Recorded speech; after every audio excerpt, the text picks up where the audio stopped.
St. Petersburg, the night of January 27th, 1725.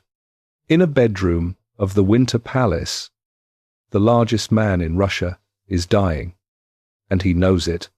In health, he stood 6 feet 8 inches tall. Tonight, he cannot sit up without help. Infection is moving through his body, and between the waves of fever come stretches of terrible clarity, in which the most powerful human being on earth understands exactly what is happening to him. Sometime in these final hours, the story goes, he calls for paper. The hand that takes the pen is enormous, scarred, and famous across 2 continents. It has swung an axe in Dutch shipyards. It has hacked the beards off Russian noblemen. It has signed the decrees that rebuilt a civilization, and one warrant that destroyed his own son. The hand writes 4 words, "Give everything to." Then it stops. That scene comes from a single courtier, and historians have argued about it for 3 centuries. Maybe it happened exactly that way. Maybe it grew in the telling. The fact underneath it is beyond argument. When Peter the Great died the next morning, he left no successor, and no name on any paper anywhere in his empire. That should have been impossible. 3 years earlier, this same man had given himself a new legal power, the right to name anyone on earth as his heir. He wrote that law for one purpose, so the crown would pass by his decision alone. The law sat waiting, a loaded pen on a desk, built for precisely this night. The night came, the paper stayed blank, and the palace around him was full of names. A wife who began life as a captured laundress, crowned empress by his own hands 8 months ago, before a scandal opened a silence between them that the whole palace could hear. A 9-year-old grandson whose father died in a fortress cell by the dying man's signature. 2 grown daughters, and a prince who once sold pies in the streets of Moscow, already whispering, this very night, with the officers of the guards. Any of those names could have been written. None of them was. This was a man who decided what year it was, what Russian faces would look like, where the capital of the empire would stand, and what God's own church would answer to. For 43 years, his will went out across the largest country on earth and came back, obeyed. He controlled everything. 4 words defeated him. The answer was 43 years in the making. Every name that belonged on that page was removed, one at a time, by the same hand that finally held the pen. Some by death, some by prison walls. One, the heaviest one, by a signature in a fortress cell. So follow that hand backward, past the crown, past the wars, past the city, conjured out of a freezing swamp, back to Moscow, to a spring morning in 1682, and to a boy of 9 who is about to watch his country show him what happens when nobody knows whose name comes next. Moscow, the morning of May 15th, 1682. A boy not yet 10 years old stands inside the Kremlin palace, listening to drums. His name is Peter. 3 weeks ago, his half-brother, Fyodor, the Tsar of Russia, died at the age of 20 without a son. The death cracked open a problem Russia had no clean rule for solving, because the old Tsar, their father, had married twice, and each marriage had left behind a family that hated the other one. The first marriage produced Ivan, now 15, a gentle boy described by everyone around him as frail, nearly blind, and slow of speech.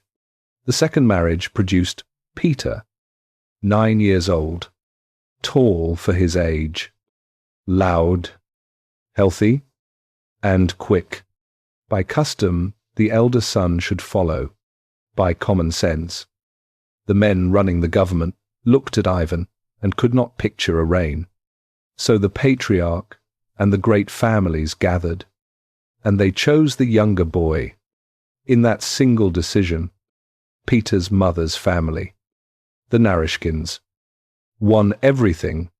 The dead first wife's family, the Miloslavskis, lost everything. The Miloslavskis had one asset left. Her name was Sophia. She was 24 years old, Ivan's full sister, Peter's half-sister. She had spent her life watching power from behind a curtain, because royal daughters in Moscow were kept out of sight, unmarried, and politically dead. Sophia had no intention of staying politically dead. The instrument, lying ready in the city, was called the Streltsy. They were Moscow's permanent garrison. More than 20,000 musketeers who guarded the Kremlin, policed the streets, ran shops on the side, and nursed a long list of grievances about stolen pay and brutal colonels. They were loyal in theory to the crown.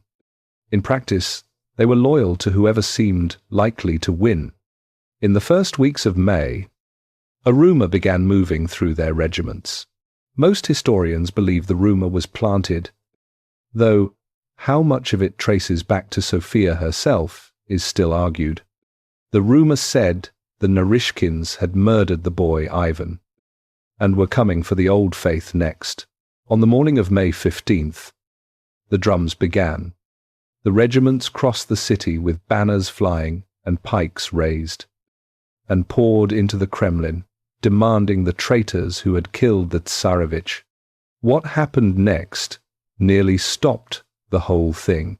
Peter's mother, Natalia, did something that required astonishing nerve. She took both boys, Ivan and Peter, one hand for each, and walked them out onto the red staircase, the great ceremonial porch of the palace, in full view of thousands of armed and screaming men. Her message needed no words. You were told this child was murdered. Look at him. The crowd wavered. Men climbed part way up the steps to see for themselves. They asked Ivan directly if he was truly the Tsarevich, and whether anyone was harming him, and the frail boy answered that he was alive, and that no one was harming him at all. The fury below began to lose its shape. For a moment, the whole rebellion hung in the air, ready to dissolve into embarrassment. Then an old prince named Dolgoruki, one of the commanders the Streltsy hated most, decided this was the moment to shout threats at them about what their disobedience would cost. The crowd snapped. They dragged him from the porch and threw him down onto the raised pikes below. Then they surged up the staircase itself, and they took Artemon Matveev, the old statesman who had raised Peter's mother and stood beside her at that moment as the family's protector, and they tore him out of the royal family's grasp. And the pikes received him too. The boy was standing close enough to lose him. For 3 days the Streltsy hunted through the palace. They dragged men out from behind church altars, out of cellars and storerooms. They killed the foreign doctor accused of poisoning Fyodor. They demanded Peter's uncle by name, and on the 3rd day the family gave him up, because refusing meant everyone might die instead of one. He took communion, picked up an icon, and walked out to them. He died slowly, and what the soldiers displayed afterward on Red Square was meant to be seen by the whole city. No document tells us which of these horrors the 9-year-old saw with his own eyes, and which he only heard through the walls. He was inside the palace for all 3 days. From the staircase itself, witnesses recorded one detail that followed him into legend. while grown men begged and the pikes did their work. The boy's face stayed completely still. Maybe that was composure. Maybe it was a child's mind, sealing itself shut. Later writers polished it into the first proof of an iron will. And perhaps it was. The body kept its own record either way. For the rest of his life, Peter carried convulsions, a violent tic that seized his face and neck in moments of anger or strain. Severe enough that ambassadors across Europe described it in their dispatches.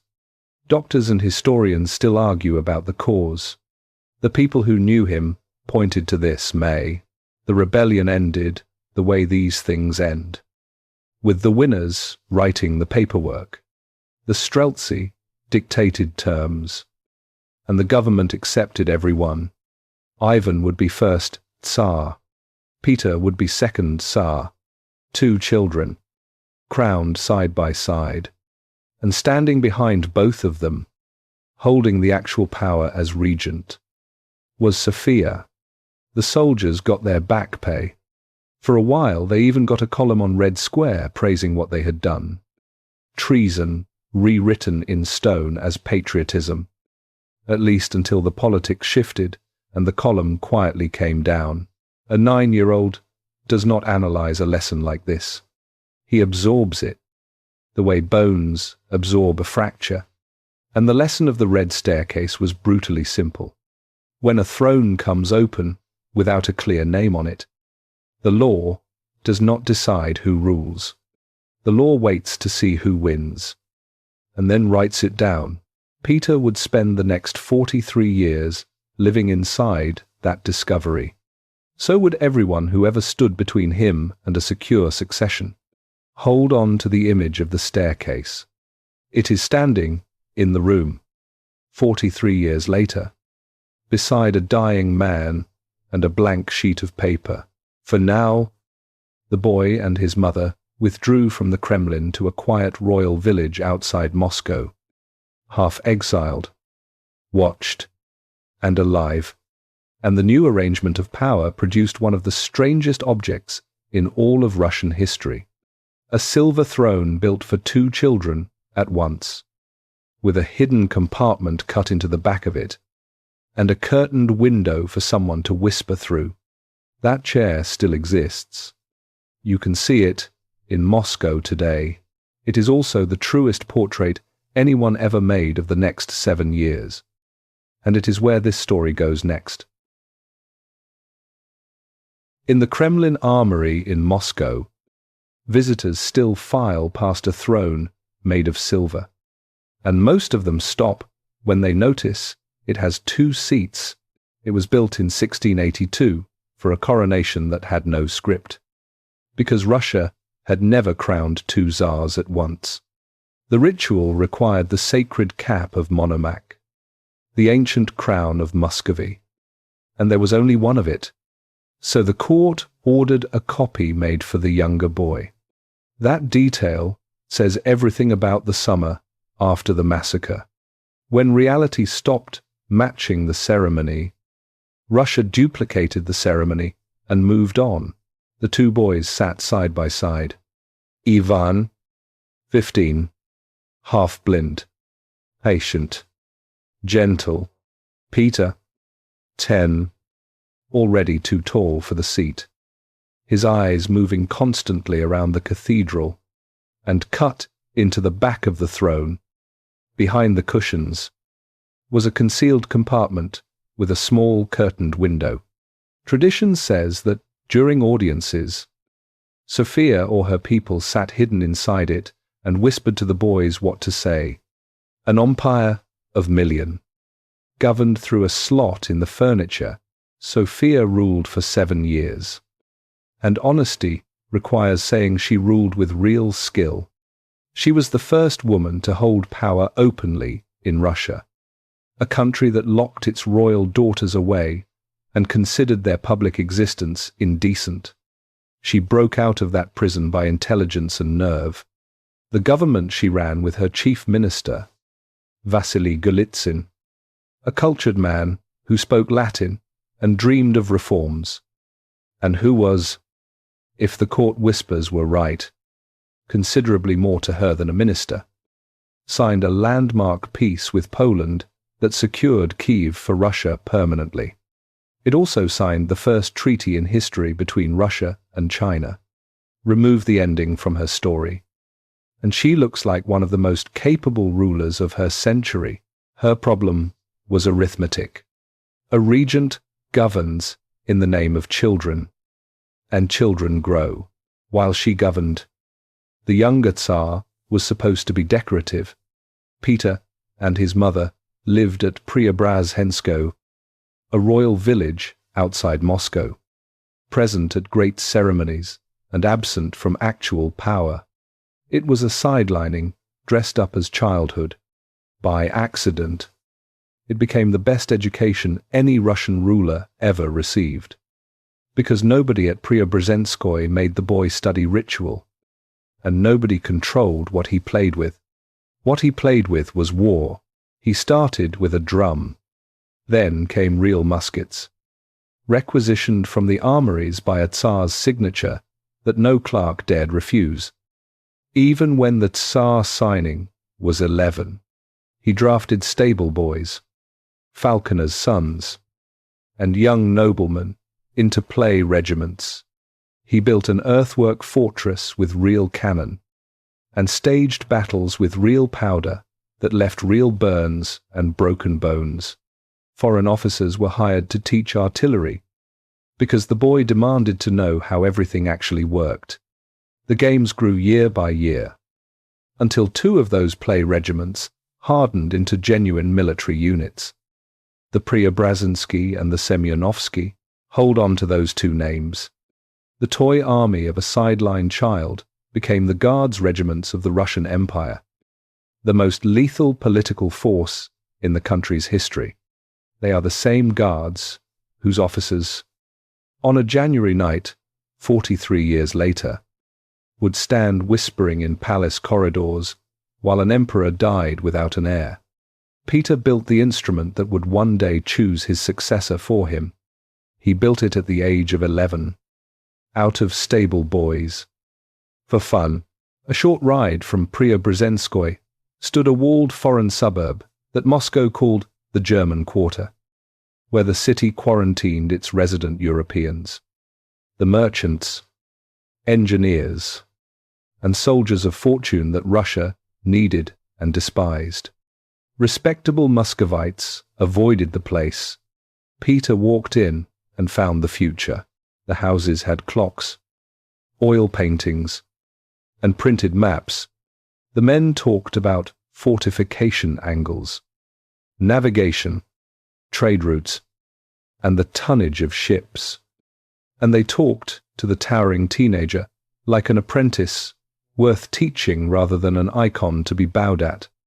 A Swiss adventurer named Franz Lefort, charming and permanently in debt, became his closest friend. A dour Scottish professional soldier named Patrick Gordon became his measuring stick for what a real army looked like. There was wine, tobacco, laughter, women who danced with men in public, and eventually a merchant's daughter named Anna Mons, the first woman Peter ever chose for himself. Remember her family name. It returns at the very end of this story, in the worst possible way. A Dutch tutor named Timmerman taught him geometry and the use of an astrolabe, an instrument for measuring the sky that no one else in Moscow knew how to operate. And in 1688, poking through a storehouse on a family estate, Peter found a decaying wooden boat, English built, unlike any Russian craft he had ever seen. He asked Timmerman what it was for. Timmerman answered that with the right rigging, this boat could sail against the wind. Against the wind. The phrase landed somewhere deep. Russian rivercraft drifted with current and breeze. And here was a machine, a tool, that took the opposing force head-on and used it. Peter had the boat repaired, learned to sail it, and wore out his summers tacking back and forth across lakes and rivers. Decades later, as emperor, he ordered that little hull preserved with full honors, and gave it a title of its own. The grandfather of the Russian Navy, his mind was full of tools, holes, anglers, powder, and rigging. The crown barely interested him, which was convenient for Sophia.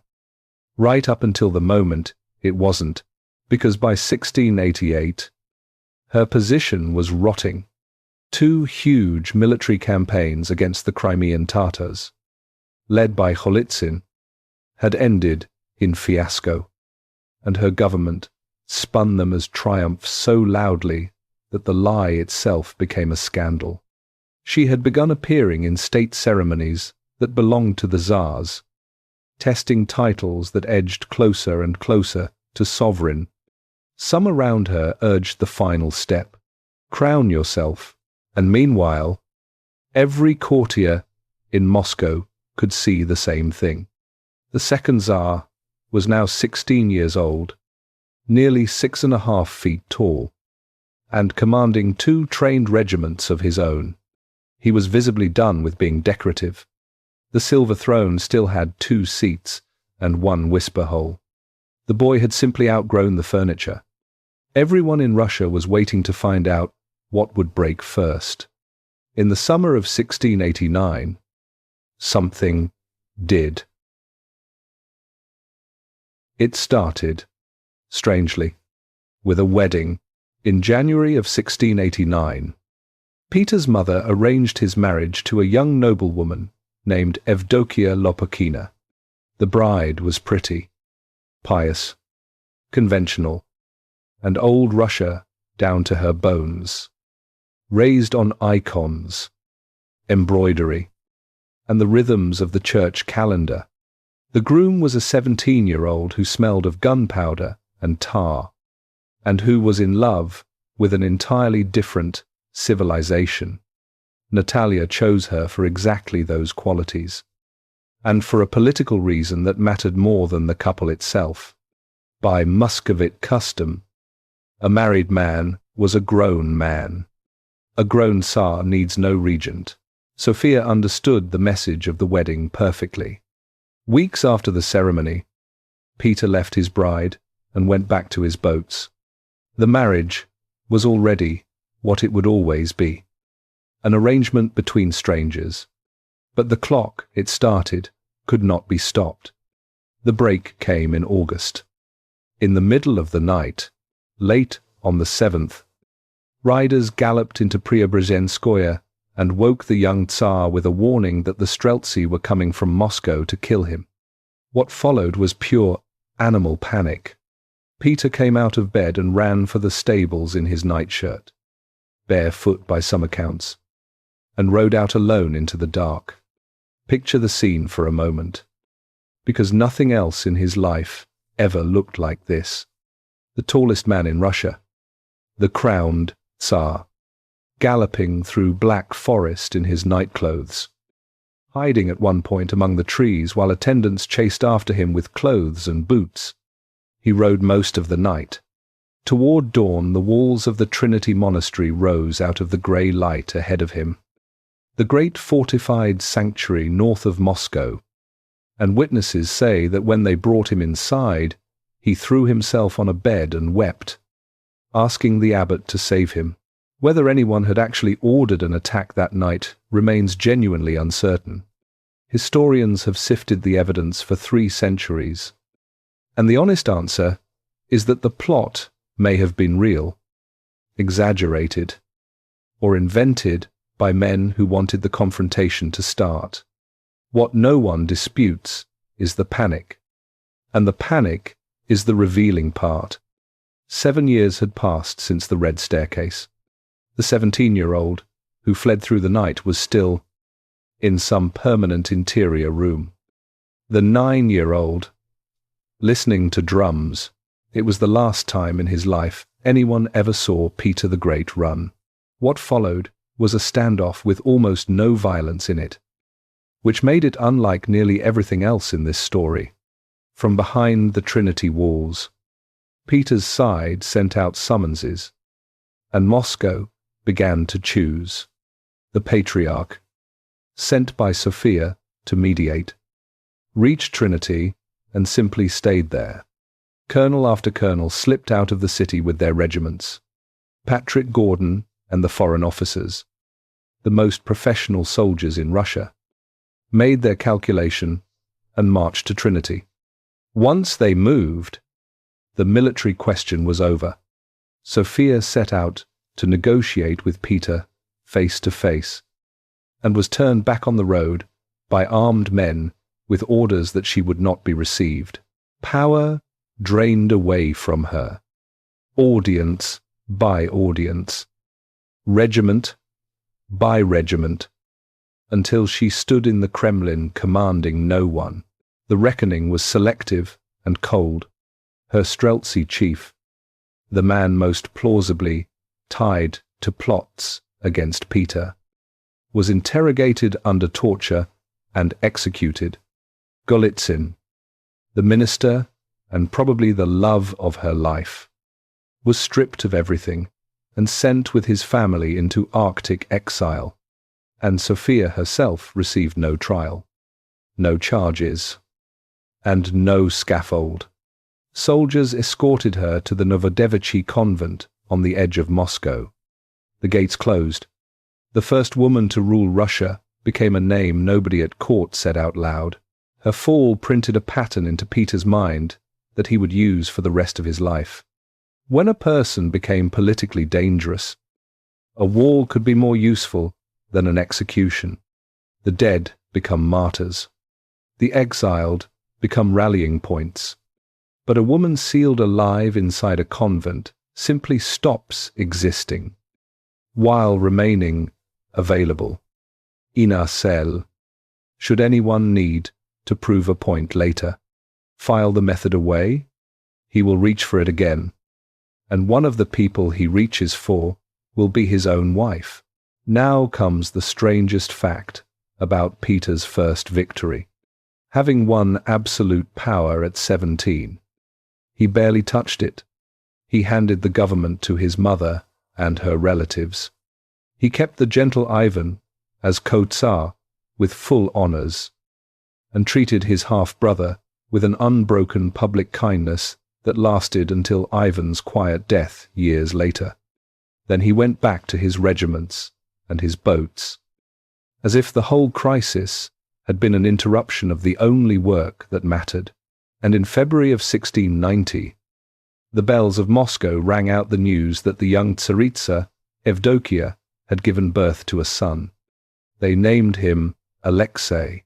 Stop on this moment, because the entire story turns on it, even though almost nothing visibly happened. The first name that belonged on a blank sheet of paper 35 years in the future had just been born. A healthy boy, a legitimate heir, the succession secured in the most ordinary way possible. Peter celebrated with fireworks, accepted congratulations, and went back to his drills. He was 17 years old. A father, by arrangement with a wife, he had no language in common with, and the distance between him and his son began at the christening and never once closed. Alexei would be raised by his mother, in rooms full of icons, by people who prayed daily for the old Russia his father was already learning to despise. Every choice Peter made in the next decade pushed the boy further into that world. No single decision ever looked important at the time. They never do. His mother Natalia died in January of 1694, and Peter grieved in a way that unsettled people. Hard, wordless, and brief, locking the pain somewhere out of sight and returning to work within days. With her death, the last adult standing between him and full personal rule was gone. He was 21. That autumn, the war games swelled to monstrous scale. 30,000 men in mock battles outside Moscow. with casualties the surgeons treated as real because they were games that size are no longer games. They are rehearsals. And a rehearsal implies a performance.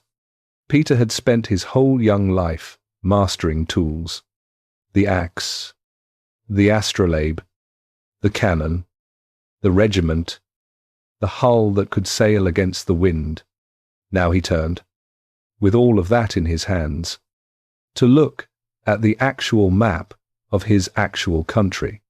The map showed him a problem that would consume the next 30 years. Russia was the largest nation on earth, and it was locked shut. Stand in the middle of Moscow in 1695 and study the map of the largest country on earth. You can ride for 1,000 miles in almost any direction and never leave it. You can also ride for 1,000 miles in almost any direction and never reach open water that matters. Russia had exactly one real port, Archangel, tucked against the Arctic, frozen solid for half the year, and so far north that sailing from it to Western Europe meant looping around all of Scandinavia. The Baltic coast belonged to Sweden, the military superpower of the north.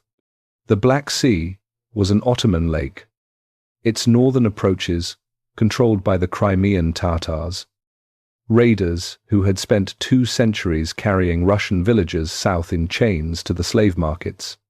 Every ruble of Russian trade with the world ran through foreign hands. At foreign prices, a country can be the size of a continent and still live like a landlocked farm. Peter felt this with an almost physical fury, the way a man who has learned to sail feels a locked harbour. He was 23 years old. He had a real army built from his play regiments, and in 1695 he aimed all of it at a fortress called Azov, the Ottoman strongpoint, sitting on the mouth of the Don River, the padlock on the door to the southern sea. He went to war the way he did everything, in costume. The army was commanded, on paper, by his generals. Marching among the artillery was a bombardier named Peter Alexeyevich, who loaded and fired mortars with his own hands and demanded to be treated as a bombardier. The pseudonym habit that would later carry him across Europe started here, in the smoke outside Azov. He wanted to learn war from inside the machine, at the level where it actually works. What he learned was failure. The campaign was a catastrophe of amateurism. 3 generals shared command, which meant no one commanded. The Russians had no fleet, so Ottoman ships sailed in and out of Azov in full view, restocking the garrison while the besiegers starved in their trenches. The siege mines were dug wrong and killed the Russians who lit them. 2 great assaults broke against the walls. When autumn came, Peter lifted the siege and led the army home across the freezing steppe, harassed by Tatar cavalry, leaving thousands of dead behind him. Moscow knew exactly what this was supposed to mean. Sofia's regime had bled to death from 2 failed southern campaigns, and now the young Tsar had his own. The whispers started before the army was even home. Then Peter did the thing that separated him permanently from every ruler around him. He treated the disaster as a diagnosis. The fortress had survived because it was fed from the water, so the water had to be taken away. So Russia, a country that had never built a seagoing fleet in its history, would build one over the winter, hundreds of miles from the sea, in the forests around the river town of Voronezh. What happened at Voronezh that winter was a preview of the next 30 years of Russian history, compressed into a few brutal months. Carpenters were conscripted from across the country and marched to the river. Foreign shipwrights were hired at any price. Forests came down. Men worked through the cold in mud and ice, deserted in droves, were hunted back, and died of fever in numbers nobody carefully recorded, and in the middle of it all stood the Tsar of Russia in a log house, axe in hand, working the timber himself, hands split and bleeding, driving the yards by personal example and personal terror at exactly the same time. In January of 1696, in the middle of all this, his half-brother Ivan died quietly in Moscow at 29. Peter had shared the throne with him for 14 years and had never once moved against him. An island of patience in a life that contained very little of it. Now the second seat, on the silver throne, was empty for good. One Tsar, one will. By spring, a fleet existed where there had been a river, galleys, fireships, transport barges, and 2 warships came down the Don with the Thor. They cut Azov off from the sea. The Ottoman supply ships turned back, and in July of 1696 the fortress surrendered. Russia had pried open its first door, and the army marched home to a victory parade unlike anything Moscow had ever seen. Roman arches, banners, his admirals and generals rolling past in splendor, and the Tsar himself walking in the column, on foot, in the uniform of a captain, behind the commanders he had appointed over himself. The crowds found it bizarre. It was actually a manifesto. Rank. This parade, announced, would now be earned through service, even by the man who owned the country. Within a few years he would write that idea into law and use it to break the oldest aristocracy in Russia. That part of the story comes later. The honest ledger of Azov read differently than the parade suggested. The Sea of Azov is a shallow antechamber. The exit from it into the Black Sea ran past more Ottoman guns, and the Black Sea exit into the Mediterranean ran past Constantinople itself. Peter had won a doorway into a hallway into a locked building. To go further, he needed warships of European quality, officers who could fight them, and allies willing to take on the Ottoman Empire beside him.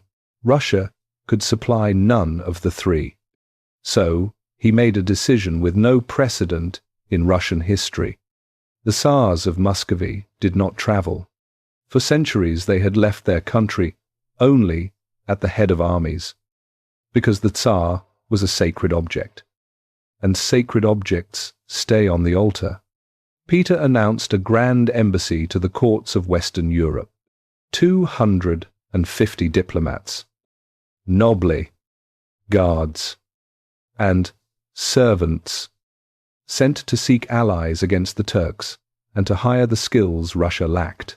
His own name appeared nowhere on the embassy's rolls, traveling in its ranks. According to the documents, was a volunteer of the second rank named Pyotr Mikhailov, a man with no title worth mentioning, who stood 6 feet 8 inches tall.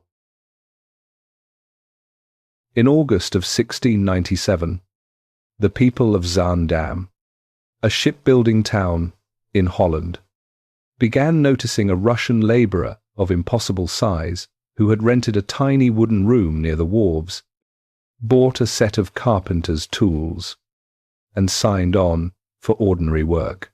The fiction lasted about a week. A Zaandam man who had worked in Russia recognized him.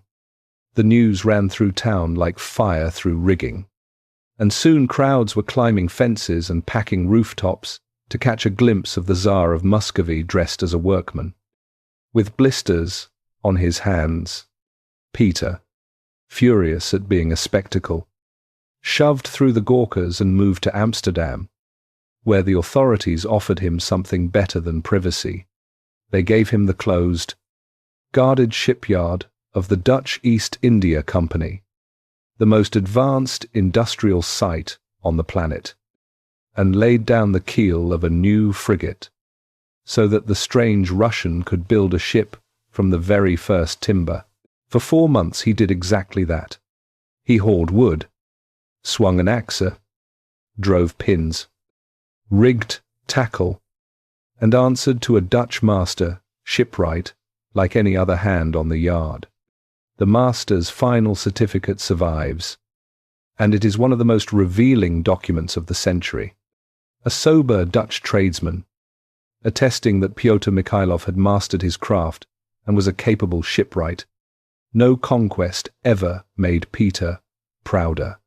For the rest of his life he would show people his palms, hard as plank, the way other monarchs showed off their jewels. The disguise deserves a closer look, because everyone in Europe knew perfectly well who he was. Here is what the false name actually bought. Kings cannot ask questions. A king who inquires how something works admits in public that he does not know, and the whole theatre of monarchy exists to prevent that admission. Pyotr Mikhailov could ask anything, of anyone, all day long. The alias was a tool, like the axe, and it did the same job. It let him get his hands on reality. His appetite stunned the Dutch, who thought they had seen everything. He studied anatomy in the famous dissection theatres and learned surgical basics. He paid a barber surgeon to teach him to pull teeth, then practiced for years on the staff and courtiers around him, which is how the Emperor of Russia acquired the hobby you heard about at his deathbed.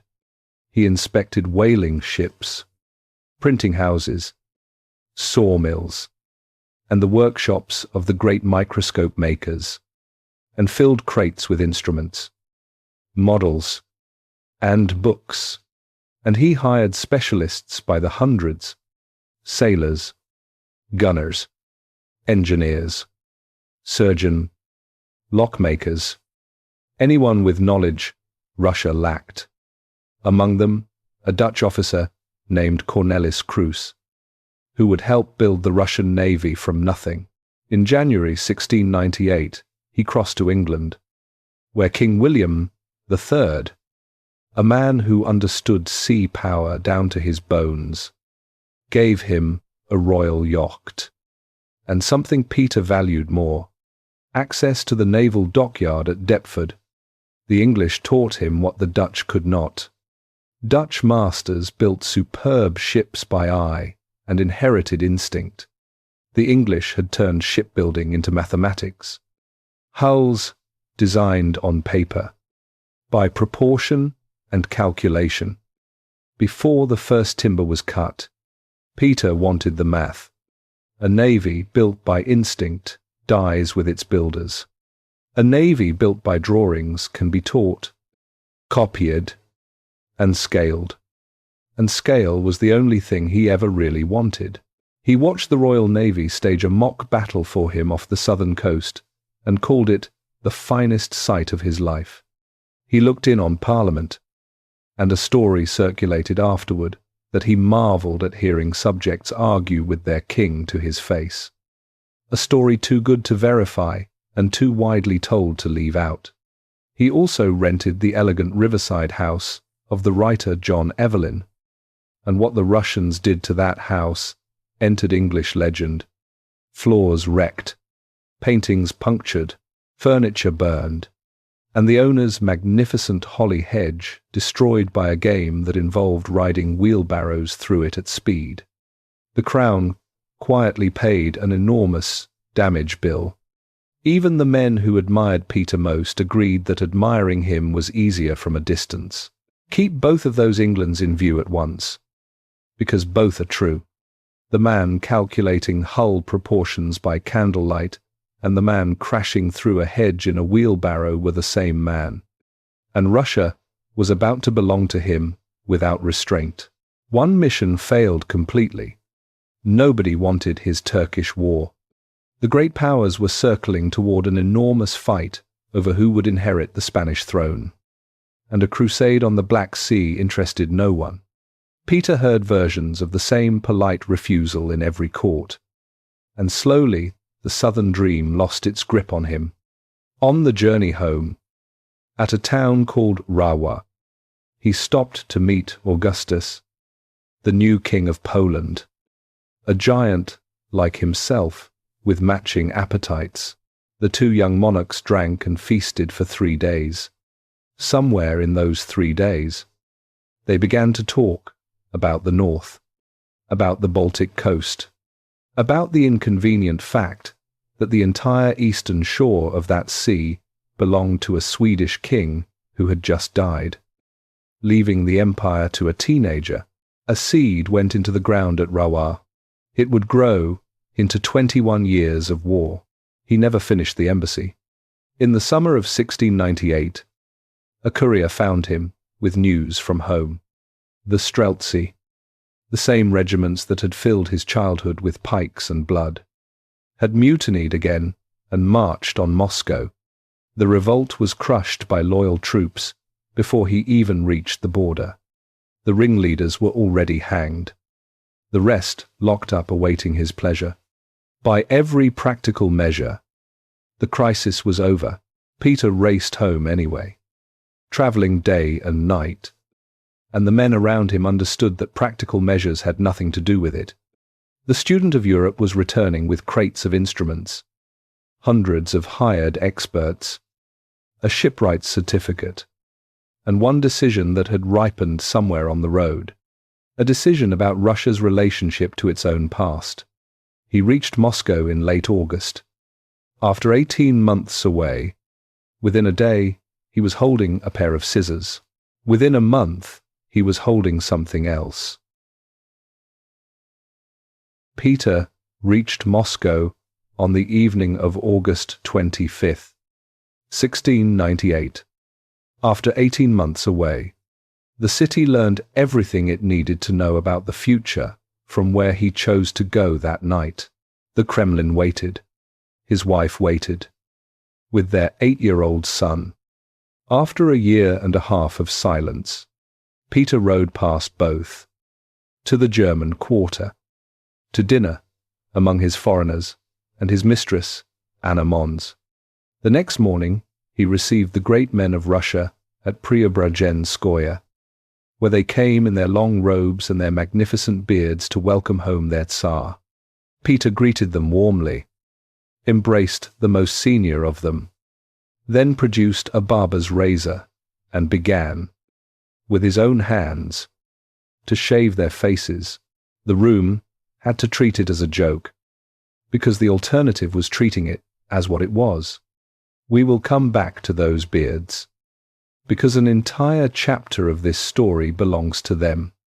They were the gentle half of his homecoming. The other half had been waiting in the prisons since June. The Streltsy revolt was, by any normal measure, finished. Loyal troops had scattered the mutineers in a single short fight. The ringleaders were hanged. The remainder, well over 1,000 men, sat in chain, and the government considered the matter closed. Peter reopened it the way you reopen a wound, because the official version answered the wrong question. The official version said the Streltsy had mutinied over pay and conditions. Peter wanted to know who had aimed them. His suspicion ran straight down the road to the Novodevichy convent, where his half-sister had now lived in enforced silence for 9 years. Through the autumn of 1698, the village of Preobrazhenskoye, the place where a boy once drilled stable hands for fun, became the site of one of the most systematic interrogations in Russian history. More than a dozen torture chambers operated at once. The questions were always the same. Who wrote to you? Who promised what? What was Sophia's part? Under the knout and the fire, confessions came, and some of them described a letter from Sophia inviting the regiments to put her on the throne. Say plainly what the evidence actually shows. Confessions extracted under torture named her. The letter itself was never found. Sophia, questioned in person by Peter at the convent. By witness accounts, a confrontation of 2 glaciers. Admitted nothing. Historians have gone back and forth for 3 centuries. And the honest verdict is that her guilt was plausible and was never proven. It also made no practical difference. For the Streltsy themselves, there was no such ambiguity, because Peter was now answering a question much older than the summer's mutiny. These were the regiments of the Red Staircase. These were the pikes. The boy who had stood still while Matveev fell had spent 16 years becoming a man with absolute power. And that autumn, the man settled the boy's account in full. The executions ran for weeks. Around 1,200 men went to the gallows and the block, in batches, in public, in the squares, and at the city gates. And the bodies were left through the winter as instruction. 3 of them were placed directly outside Sophia's cell window, positioned so she could not avoid them, each with a petition fixed in its dead hands, a message arranged by someone with a taste for theatre, requiring no literacy at all. One detail from those weeks has been argued about ever since. The Austrian diplomat Johann Korb, who was in Moscow and kept a diary, recorded that the Tsar ordered his great nobles to serve as executioners with their own hands, and that Peter himself took up the axe. Other foreign accounts repeated it. Russian records are silent, and silence in Russian records from this reign is its own kind of information. Historians still divide over how literally to take Korb. What no one disputes is the design of those weeks, which forced the entire ruling class to participate in the killing rather than merely watch it. A man who has wielded the axe at your command can never again pretend he stood apart from you. And if the diplomats were right, the hands that held that axe still had shipwrights' calluses on them from Amsterdam. The Streltsy ceased to exist as an institution. The regiments were broken up. The survivors scattered to distant towns. The very name allowed to rot. Europe had shown Peter what Russia could become. The mutiny reminded him what Russia still was. His answer was to amputate the part of Russia that had frightened him at the age of 9. As for Sophia, she was forced to take the veil as a nun under a new name, and her world shrank to a cell with a view of the gallows. She lived 6 more years and died there in 1704, buried under a name that was no longer hers. Mark the ending properly, because she earned a better one. The first woman ever to rule Russia, a ruler of real gifts, left the stage in silence behind a convent wall. The next woman to hold power in Russia would be crowned by Peter's own hands, and she would start from a place even lower than a cell. Keep both women in mind. This story ends with one of them on the throne. One more amputation completed the homecoming, and it was the quietest of all. In the weeks after his return, Peter granted his wife a single short meeting, the first in nearly 2 years. No record preserves what was said. The record preserves the outcome. Evdokia was taken from Moscow to a convent in the town of Suzdal and forced to take the veil. No trial, no stated accusation, not even the dignity of a settlement. Since the wife of the Tsar was sent into religious imprisonment with no allowance whatsoever, left to live on what sympathetic relatives could quietly send, her offense went unstated because stating it was unnecessary. She was old Russia, married to a man who had just come home from the future, and the method he used on her was the one Sophia's fall had taught him. A wall. Again. In place of a grave. Their son Alexei was 8 years old. Soldiers and clergy came for his mother.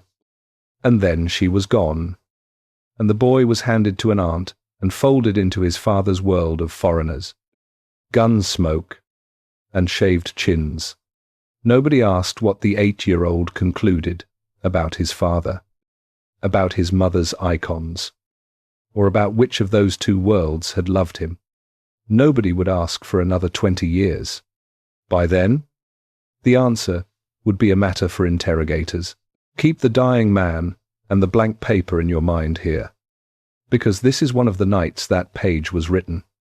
The first name that belonged on it was a boy in Moscow, learning that his father had erased his mother.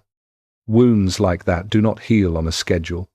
This one would be handed back to Peter, decades later, with interest. By winter, the work of the homecoming was done. The army of his childhood nightmares was destroyed. His sister was buried alive in one convent, his wife in another. The message of the hanging bodies had been read by every man in Russia with eyes. Then Peter turned to the rest of the country and took out the scissors again. Go back to that reception on the morning of August 26th, the day after his return, and watch the scene properly. This time, the men kneeling to welcome Peter home were the greatest lords of Russia, and the beards he began cutting were, in their world, nothing like hair. Orthodox tradition held that man was created in the image of God, and that the image included the beard. Church councils had thundered against shaving for more than a century, calling it a defilement of God's likeness, the mark of heretics and beasts.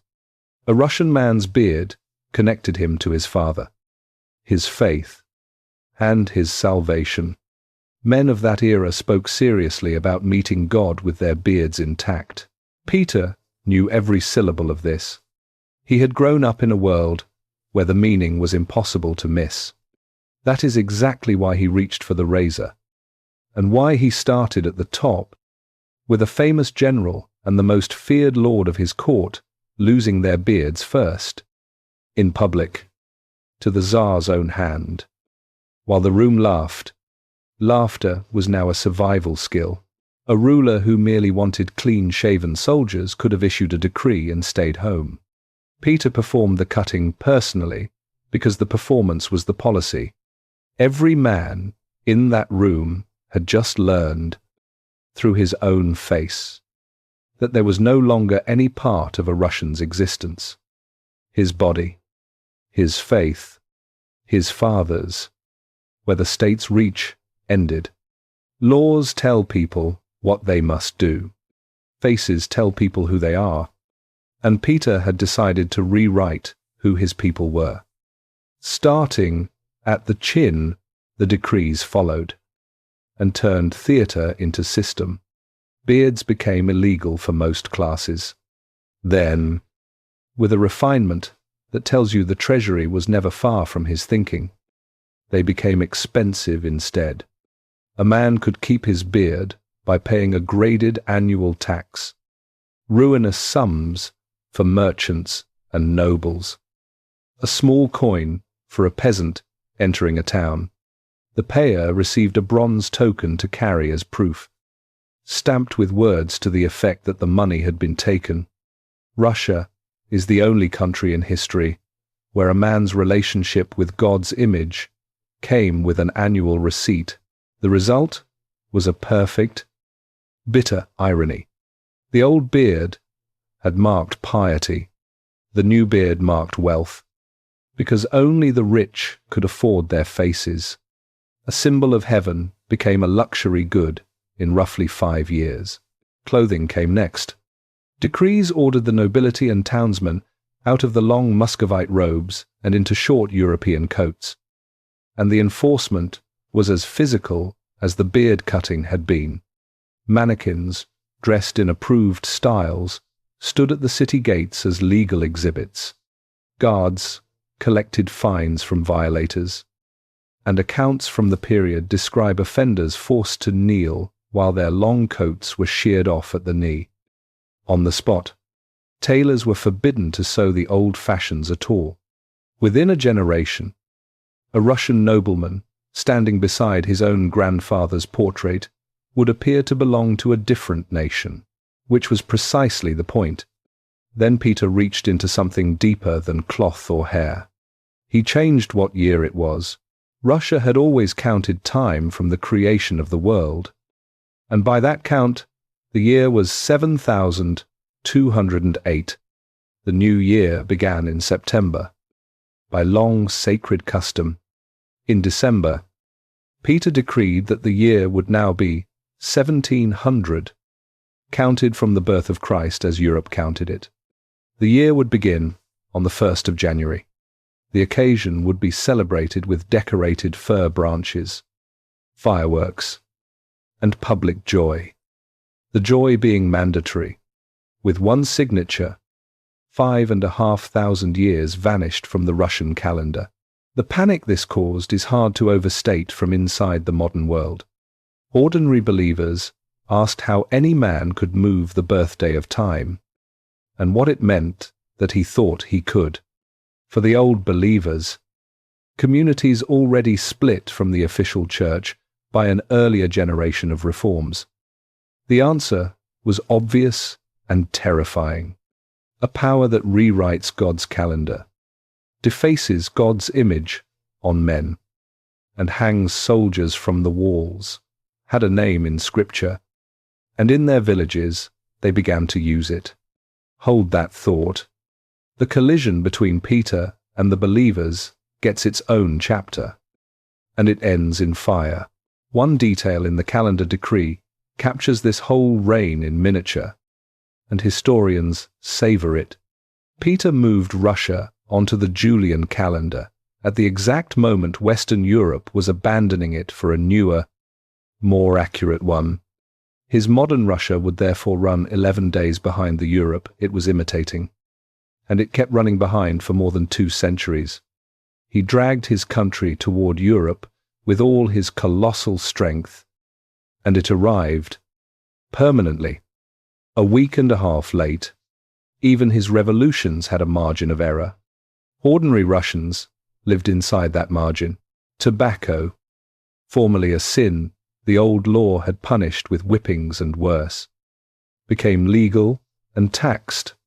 Noble women, kept for generations in the seclusion of the terem, found themselves in the years that followed ordered into mixed company at official gatherings, into conversation, music, and dancing with men, a liberation, imposed with the same instrument as every other change in this chapter, by command, with penalties. Stand back from the individual decrees and look at the shape of them. None of this built a ship, won a battle, or raised a ruble of real wealth. Peter spent his first years home attacking surfaces, faces, clothes, calendars, customs. He did it because he understood where a civilization actually keeps its memory. It keeps it on the surface, in the look of things, in the texture of an ordinary morning. Change the laws and people wait you out. Change what they see in the mirror, and there is nothing left to wait for. The grumbling was oceanic, and Peter ignored it, because by the autumn of 1699 his attention was already somewhere else entirely. Quiet couriers were riding between Moscow, Denmark, and Poland. Diplomats were drafting documents whose existence was denied. The seed planted at Rawa, during 3 days of drinking with the King of Poland, had grown roots. A private map of the Baltic coast was acquiring new lines. In the summer of 1700, a courier galloped into Moscow with the treaty Peter had been waiting for. Peace with the Ottoman Empire. His southern flank was finally closed. Russia declared war on Sweden within days. On paper, he was attacking a kingdom of barely more than 1 million people. In reality, he was attacking the most feared professional army in Northern Europe, an empire that had spent a century treating the Baltic as private property, and a newly crowned king of 18, whom the courts of Europe regarded as a harmless boy. The boy's name was Charles XII. The harmless part lasted 4 months. Every story This size eventually produces a mirror, a second figure, built from the same materials, who makes different choices. History assembled Peter's mirror with almost suspicious care. Charles XII of Sweden was born in 1682, the year of the Red Staircase.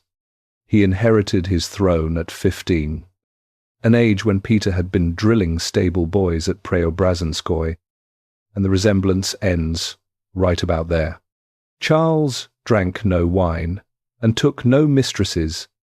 Then or ever, he slept on hard beds, dressed like a junior officer, prayed like a monk, and trained his body for war with a single-mindedness that frightened the men assigned to educate him. Stories circulated about him hunting bears with weapons deliberately too primitive for the job. Whether or not every story was true, Europe believed them, which tells you what impression the boy made. Peter wanted to master the world. Charles wanted to test himself against it.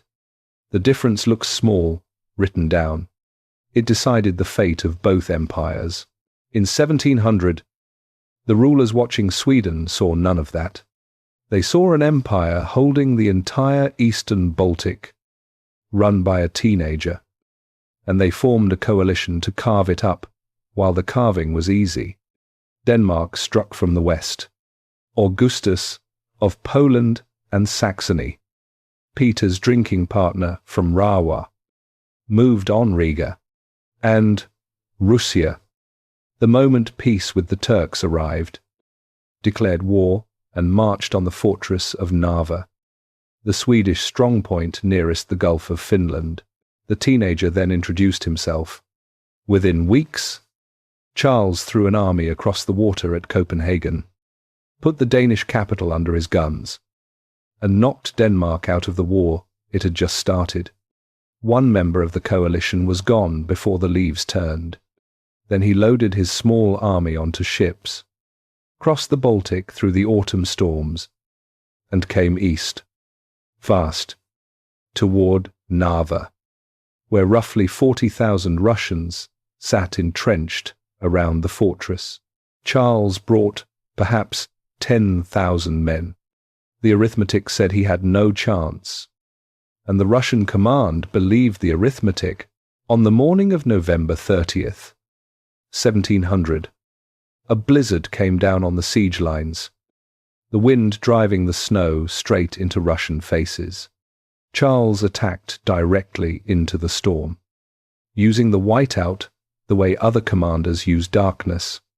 The Swedish columns hit the overstretched Russian line, punched through it in 2 places, and broke the army into fragments that could no longer see, hear, or find each other. What followed stopped being a battle within the hour. Panicked masses crushed toward the one bridge over the river until it collapsed under them. The foreign officers Peter had hired surrendered to save their skins. Whole regiments drowned, froze, or simply dissolved into the snow.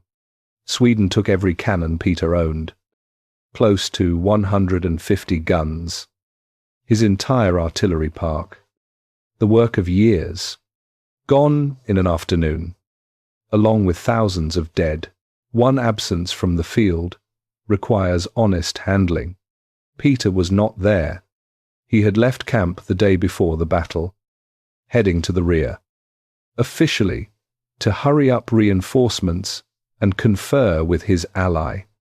His enemies called it cowardice for the next 3 centuries.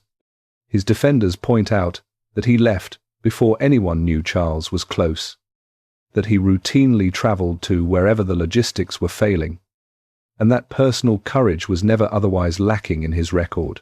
The sources allow either reading. What the sources confirm is how it looked, and how it looked was catastrophic. The Tsar of Russia, absent, while a boy half his size annihilated his army in the snow. Europe laughed for a year. A satirical medal circulated through the courts and coffee-houses showing Peter in flight, weeping, his hat falling from his head, captioned with the verse of scripture about the Apostle Peter going out and weeping bitterly.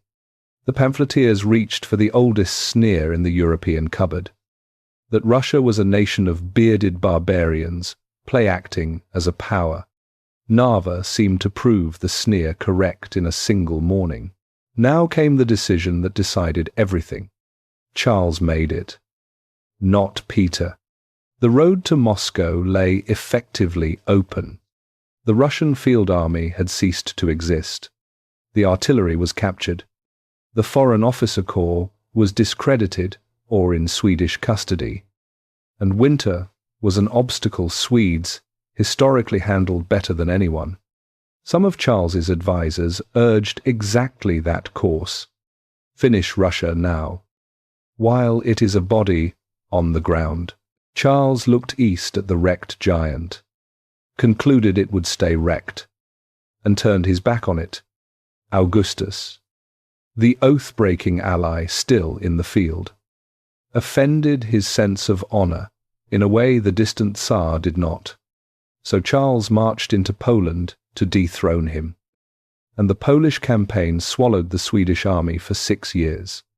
6 years of brilliant victories over Saxon and Polish forces, 6 years of maneuvering through an enormous, ungovernable country, 6 years during which the king grew from a prodigy into a legend, and his army into the most worshipped fighting force in Europe, and 6 years during which the body on the ground got up. Here the mirror earns its place in the story, because the 2 boy kings spent those years being educated by opposite teachers.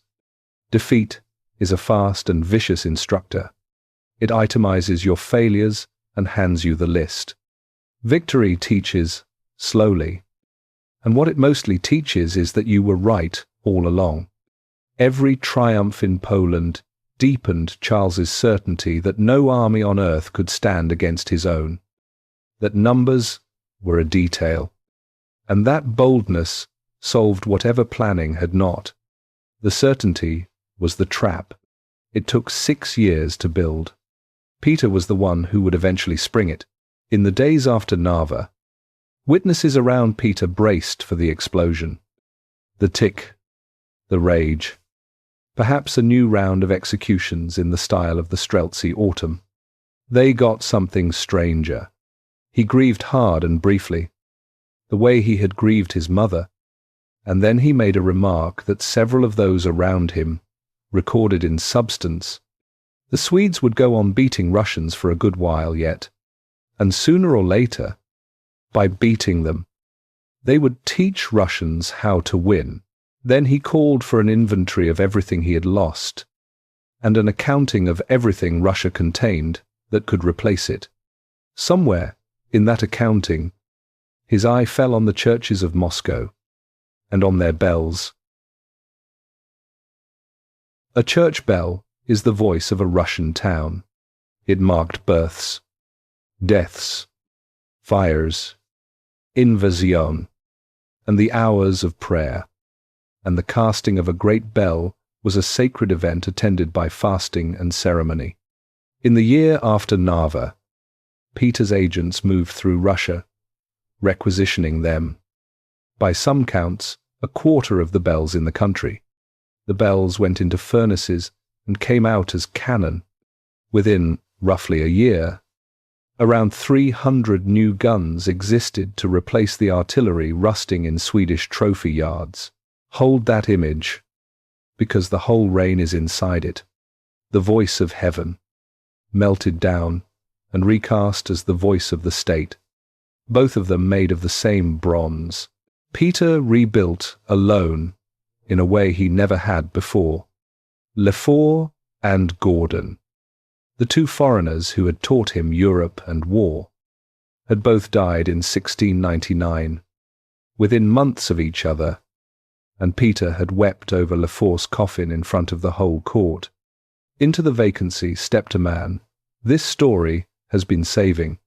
Alexander Menshikov had started life selling pies in the streets of Moscow, talked his way into Lefort's household, and attached himself to Peter with the adhesive of pure usefulness.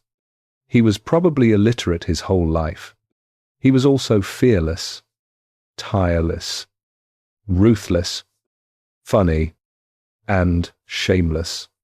A man who could organize a supply column, storm a rampart, and steal from the treasury all in the same week. Peter loved him the way he loved his own right hand, and forgave him the way men forgive their own right hand, repeatedly, for decades. The pie seller standing with the guards officers on the night the emperor dies has now entered the story. He never really leaves it. The rebuilding itself ran on a simple, terrible principle. Russia had one inexhaustible resource, and it was Russians. A new system of conscription went out across the land. Villages were grouped into blocks of households, and each block owed the state one recruit. A young man surrendered for military service that lasted, in effect, the rest of his life. What that levy meant inside the villages, what the families did on the morning the recruiter came, belongs to a later chapter of this story, and it deserves the space.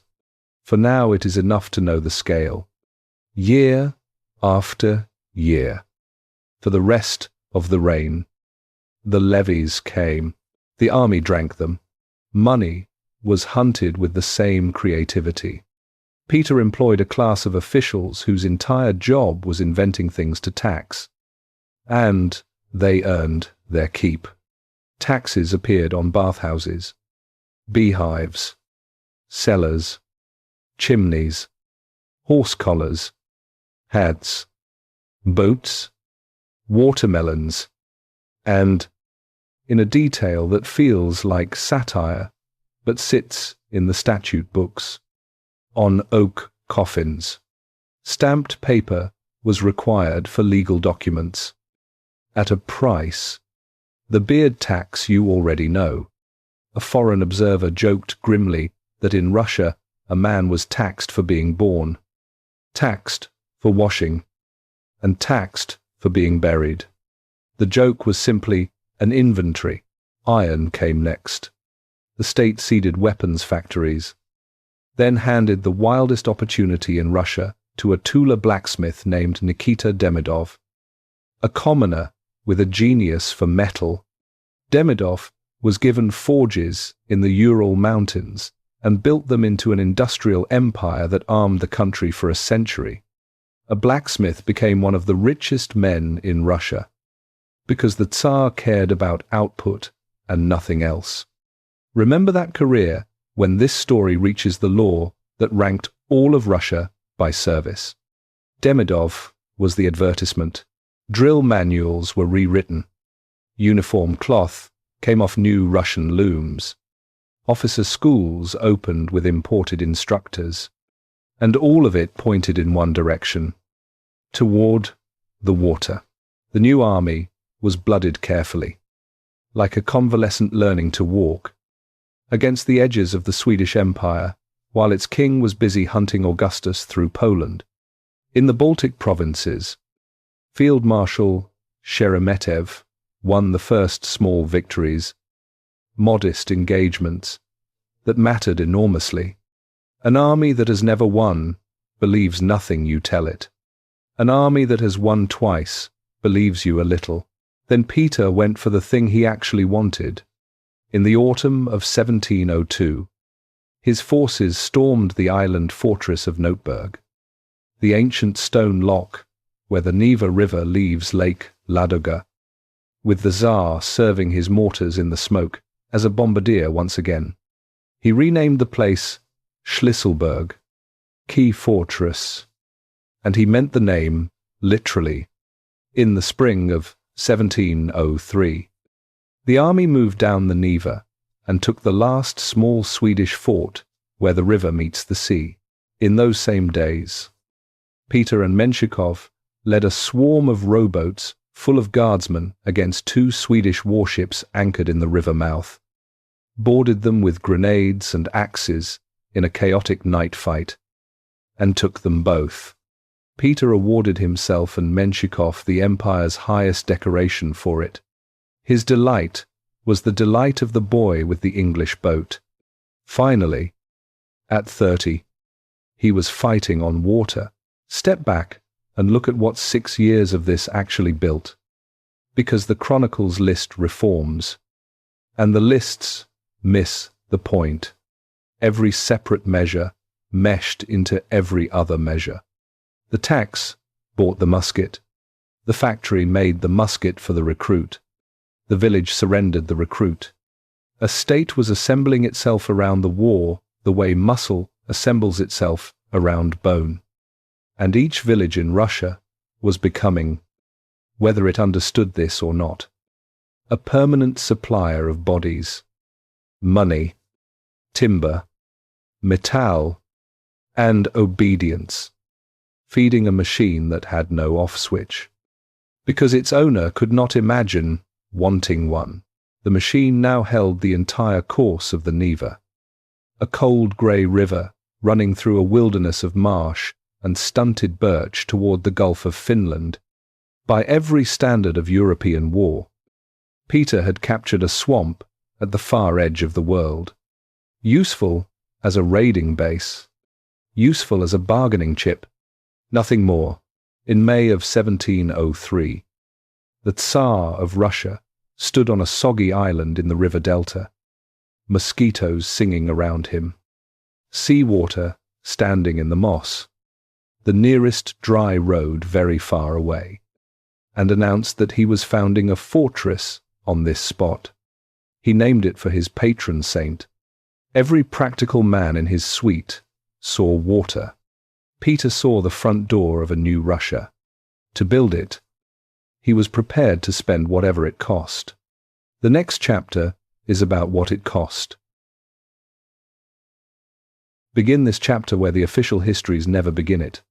At ground level, in the mud, with a man whose name nobody wrote down. He has walked here from a village 300 or 400 miles away, because his village owed the state a quota of labourers this year, the same way it owed recruits and taxes. He carries his own tools, and what food his family could spare. The place he arrives at sits on the same latitude as Anchorage, Alaska. It is a delta of low, soaked islands, where a wide, grey river splits apart on its way into the sea. The ground is so waterlogged that a hole dug anywhere fills to the brim before a man can climb out of it. In summer, the mosquitoes come off the marsh in clouds that get into the mouth and eyes. In autumn, when the west wind blows hard off the Gulf, the sea shoves the river backward, and the islands simply go under. There is no local stone. There is no dry timber. There is no shelter, except what the workers raise for themselves after the day's labour ends. His job, and the job of the tens of thousands summoned with him, is to build the new capital of Russia on this spot. In the early years, there were not even enough wheelbarrows. Men moved the earth for the foundations by filling their shirts with it, soil pressed against their bodies. Trip after trip, day after day, packing dirt and driving oak piles into the muck so that buildings would have something other than water to stand on. They slept wet. They drank from the marsh. They died of dysentery, scurvy, and fevers, in numbers that nobody in authority troubled to record. And the absence of account is itself a piece of evidence about how the cost was valued. People at the time claimed the swamp ate 100,000 men.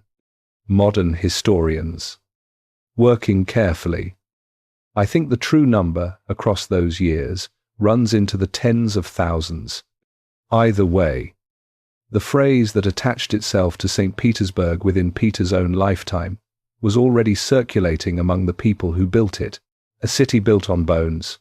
Peter lived on site, in a 3-room log cabin you can still visit today, a structure smaller than the kitchens of his own nobles.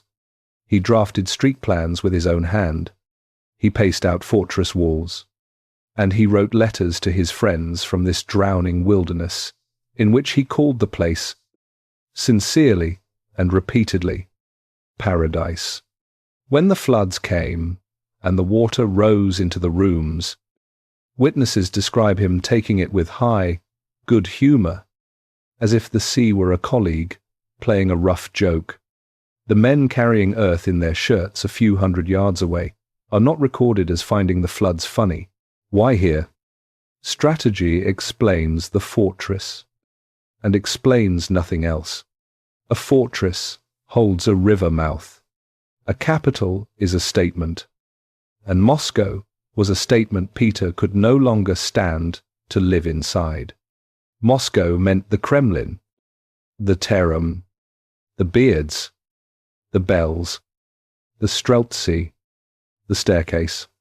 Every stone of it was saturated with the past, and the past, in Peter's experience, was the thing that came up the stairs with pikes. Petersburg had no past at all. It was a blank page of mud at the edge of the map, facing west.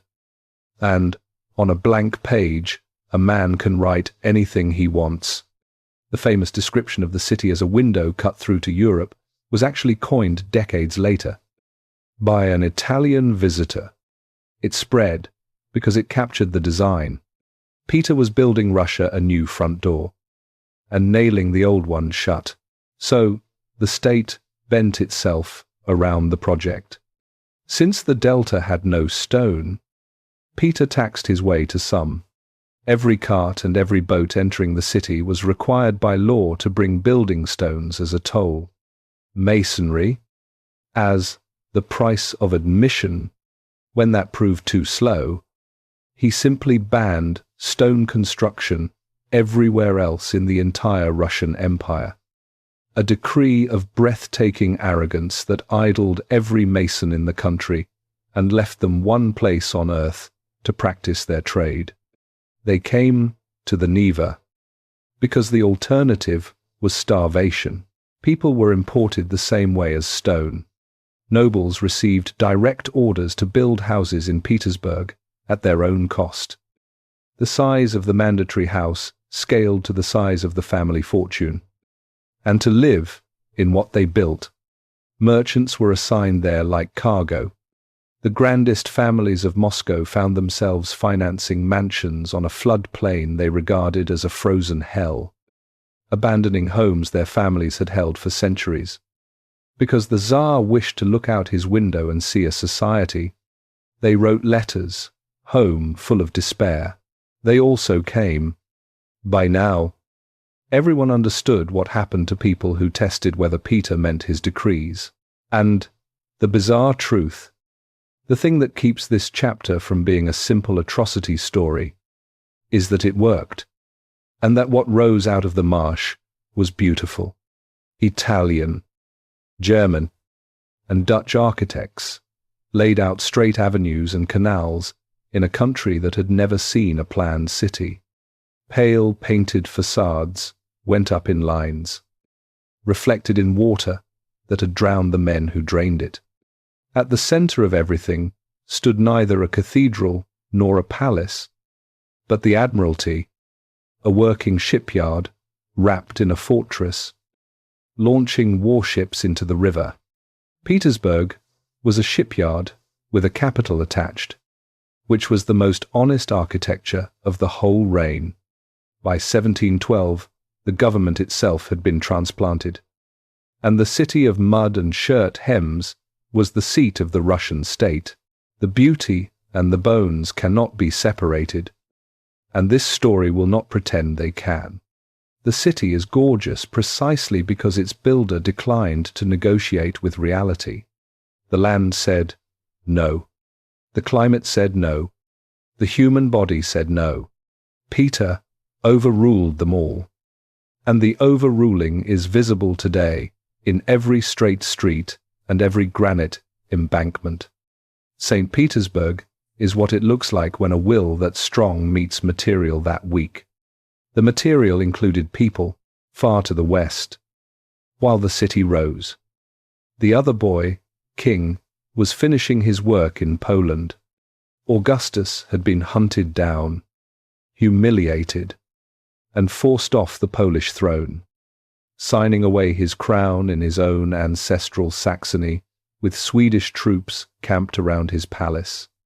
The alliance Peter had built at a drinking table in Rawa was gone.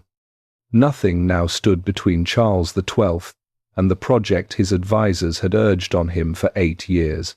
In the autumn of 1707, the finest army in Europe turned east, toward Russia, to settle accounts with the swamp builder. It was marching into one of the most brutal winters Europe had recorded in centuries.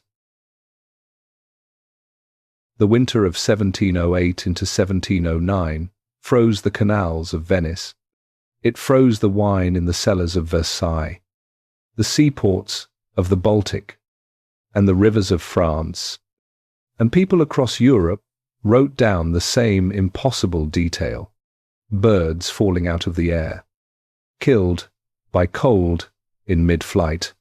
Into the eastern edge of this winter marched Charles XII and some 40,000 Swedish veterans, the most feared soldiers in the world. Heading for Moscow, Peter declined to fight them. That took a discipline that is easy to underrate, because everything in his nature howled for the test. Instead, he gave the order that Russian commanders would give again a century later, to another invincible invader. Trade land for time. The army withdrew ahead of the Swedes, and behind it the country itself was made into a weapon. Grain was buried or burned. Livestock was driven off. Forage was destroyed and villages emptied, so that the invaders advanced through a corridor of ash into shortening days. Charles's men won every skirmish anyone offered them, and grew hungrier with every mile of winning. Then, in September of 1708, Peter himself fell on the one thing the Swedes could not replace: a massive supply column. Thousands of wagons of food, powder, and shot, escorted by 12,000 troops, was crawling south to resupply the main army. At a forest village called Lesnaya, Peter intercepted it with a fast-moving corps, fought the escort through a long, brutal day in the trees, and broke it.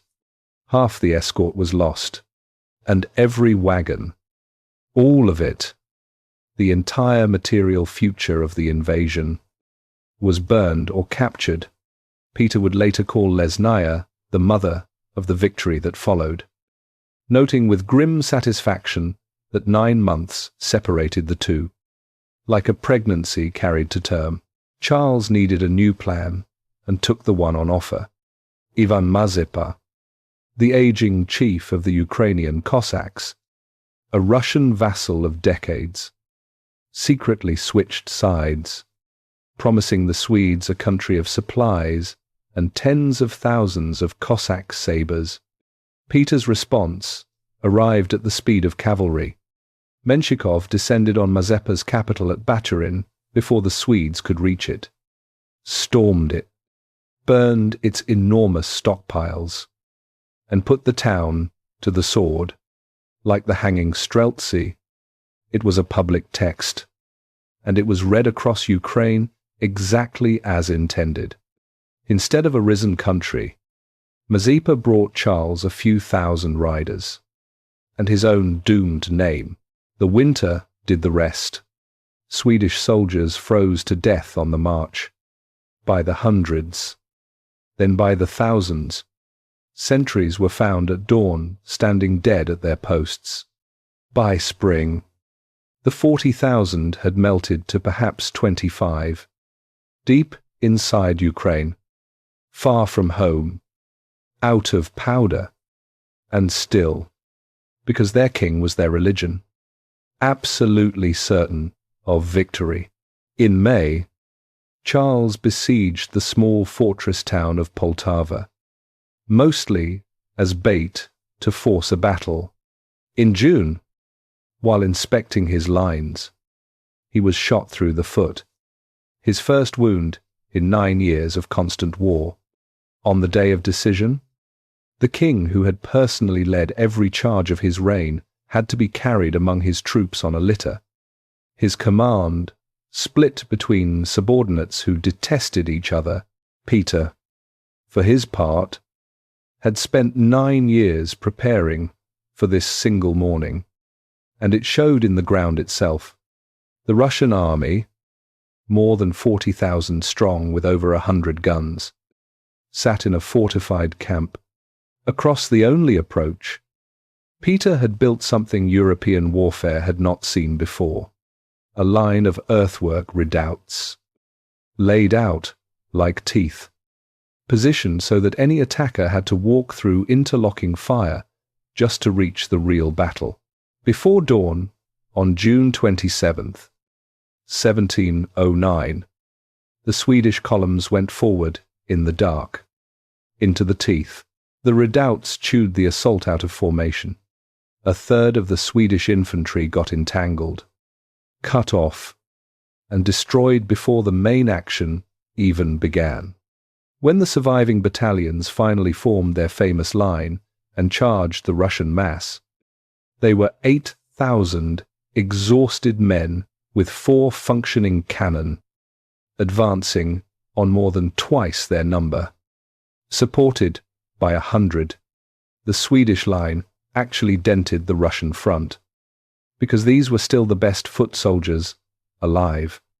Then the weight closed in from both flanks, and inside 2 hours, the army that had terrorized Europe for a decade had ceased to exist. Peter rode in the battle line that morning, and the stories that came out of the smoke say 3 bullets found him. 1 through his hat, 1 lodged in his saddle, 1 stopped against his chest. Take the details with the caution war stories deserve. Take the larger point plainly. The man absent from Narva spent Poltava inside musket range, and every soldier in the army knew it by nightfall. That evening, Peter held a victory feast and had the captured Swedish generals seated at his own table, where he raised a glass and toasted them, by multiple accounts, as his teachers in the art of war. The courtesy was real, and so was the arithmetic underneath it. The lesson of Narva had cost 9 years of tuition, and the teachers were now prisoners of the student. 3 days later, the remnant of the Swedish army, 14,000 men pinned against the Dnieper River, surrendered to Menshikoff's smaller, pursuing force without a fight. Charles himself crossed the river with Mazeppa and 1,000 survivors and rode for Ottoman territory, beginning an exile so strange it would take this story years to retrieve him. Europe recalibrated within weeks. Augustus took back his Polish crown. Denmark rejoined the war. Courts that had giggled over the Weeping Peter medal began drafting instructions to their ambassadors in a new tone, and the sneer about bearded barbarians play-acting as a power died at Poltava. Alongside the Swedish infantry, the fight would drag on for years yet, but the verdict was in. Peter had won the argument he cared about most, the one with the entire continent. What he had defeated was bigger than an army. He had defeated the idea that Russia could be ignored. His own letters from the field that week ring with a joy he rarely showed.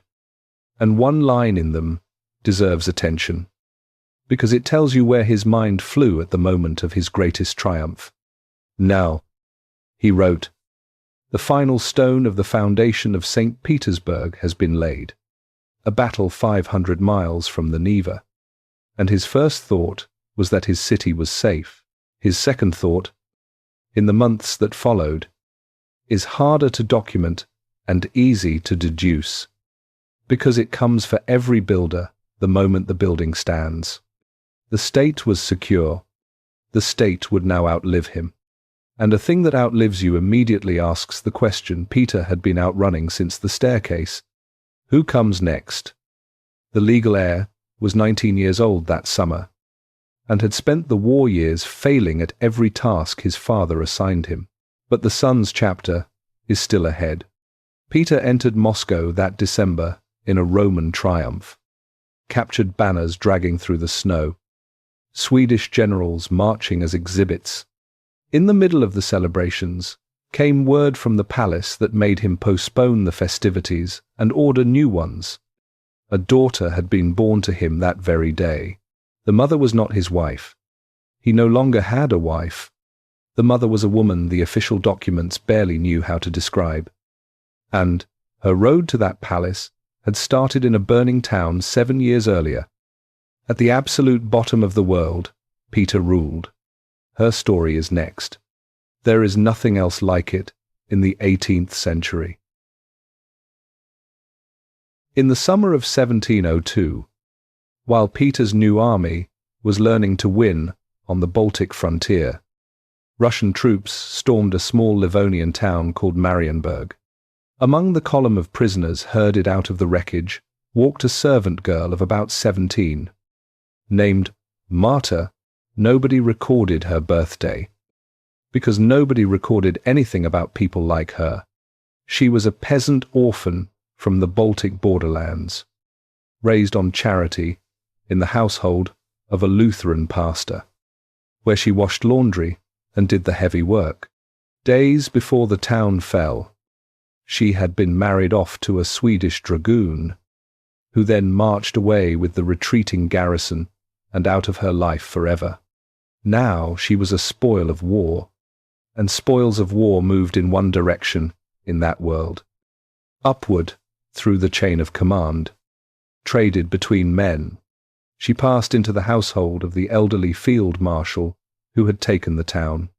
From there, Menshikov took her, the way Menshikov took anything that caught his eye. And, at Menshikov's table, sometime in 1703, the Tsar of Russia noticed her. By every account, she was sturdy rather than beautiful, dark-eyed, quick to laugh, and completely unbreakable. She had been at the bottom of life since birth, and nothing in a war camp could shock her. That turned out to be the foundation of everything. Peter's existence was a war camp, decades long, full of mud, hard riding, gunpowder, drinking bouts that flattened ambassadors, and sudden departures at 3 in the morning. The polished ladies of any court in Europe would have lasted a week in it. Marta thrived in it. She rode with the baggage train, slept on the ground, kept his enormous household of cronies fed and laughing, and matched the pace of the most restless man alive without ever once complaining that history was uncomfortable. When she converted to orthodoxy, she took the name Catherine, and the customary patronymic came from her godfather at the ceremony. Her godfather was the Tsarevich Alexei. The two human beings at the center of Peter's final tragedy were joined, years before it began, at a baptismal font. The woman who would inherit everything was, in the eyes of the church, the goddaughter of the son who would inherit nothing. What grew between Peter and Catherine over the next 20 years was the only fully successful relationship of his life, and the court watched it with disbelief, because it ran on something the court did not produce. You already know about the convulsions, the seizures of face and neck that had ridden him since childhood, frightening enough that hardened generals found reasons to leave the room. Catherine alone could handle them. Multiple witnesses described the same scene across the years. The fit begins, the household scatters, and she sits, takes his head against her chest, strokes his hair, and speaks to him in a low voice. And the most powerful man on earth grows calm and frequently falls asleep in her lap like an exhausted child, sometimes for hours, while she holds still. Her hands could do the one thing in Russia his could not command. She bore him children almost yearly, and the children almost yearly died. 2 daughters lived, Anna And then, Elizabeth, the baby whose birth interrupted the Poltava triumph. The sons kept dying in infancy, one after another, and each small coffin mattered beyond private grief, for reasons the shape of this story has already made obvious. Keep that drumbeat of tiny funerals in mind. It is quietly deciding the future. What sealed Catherine's position was a catastrophe. In 1711, overconfident after Poltava, Peter marched against the Ottoman Empire and led his army into a trap on the Pruth River, where a Turkish force several times his size surrounded him completely. For a few days in July, everything hung over a cliff. The Tsar, the army, the entire structure built since Narva, all of it deliverable to Constantinople in chains. Catherine was in the camp, sharing the encirclement. The famous story says she gathered up her jewels and sent them to sweeten the bribe that softened the Turkish commander. And that story is probably embroidery stitched on later. So treat it as legend. What needs no embroidery is documented in Peter's own later words, when he created a chivalric order in her name, and when he justified her coronation to the empire. He wrote that in the disaster on the Pruth, she had behaved with a courage beyond her sex, and he never forgot it. The escape itself was bought with humiliating concessions, including the return of Azov, the prize of his youth, handed back to the Turks with its fortifications wrecked. The southern door he had broken open at 24, closed again at 39. For good in his lifetime. He absorbed the loss with surprising calm. The Baltic was the real door now, and the woman who had stood steady inside the trap was, he had decided, the real wife. In February of 1712, in Petersburg, the Tsar of Russia formally married a captured peasant laundress, and the courts of Europe required smelling salts. Genealogy was the operating system of their entire world, and Peter had just demonstrated, at the level of his own bed and crown, the same principle he was writing into his army and his government. Usefulness outranks birth. Mikhailov, the pie seller, ran the empire's armies. Catherine, the laundress, wore its diamonds. Every well-born mediocrity in Russia understood the insult precisely. She built no faction and pushed no policies, which was itself a kind of genius. She spent her credit on one thing only, softening him. The petitioners who reached Peter through Catherine, the condemned men whose sentences eased after she chose her moment, the rages she talked down before they turned into arrests, made her something Russia had no word for, a mercy valve, on a machine that otherwise had none. People at every level of the state quietly understood that the road to the Tsar's better nature ran through his wife, so set her file beside the blank page of the prologue, because by 1712 she has become an answer waiting for a question, devoted beyond doubt, tested in disaster, mother of the Tsar's children, beloved by the army that had watched her share its campaigns. If the existing heir ever fell, here stood the alternative. The dying man could trust absolutely.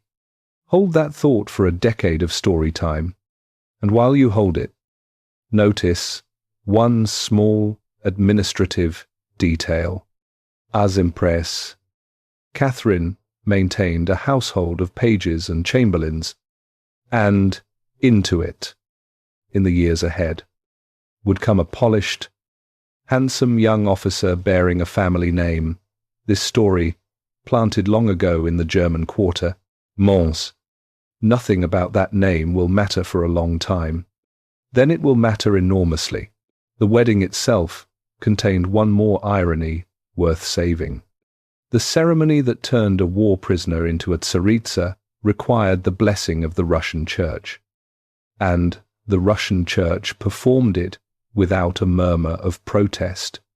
By 1712, the Russian Church had lost the ability to murmur. What Peter had done to it is the next chapter, and unlike the beards and the calendar, this part of the war on old Russia ends in actual fire. Picture an old believer in a northern village, a man whose grandfather worshipped exactly as he does.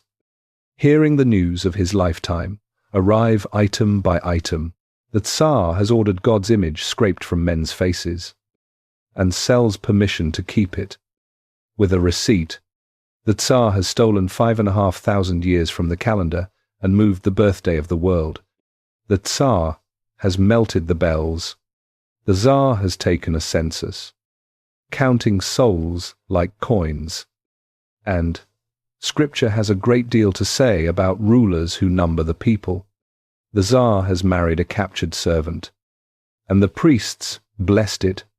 And now, year after year, the chair of the Patriarch of Moscow, the spiritual father of all Russia, stands empty, because the Tsar will not allow it to be filled. Inside that man's understanding of the universe, these are not policies, they are signs, the specific signs his tradition taught him to watch for.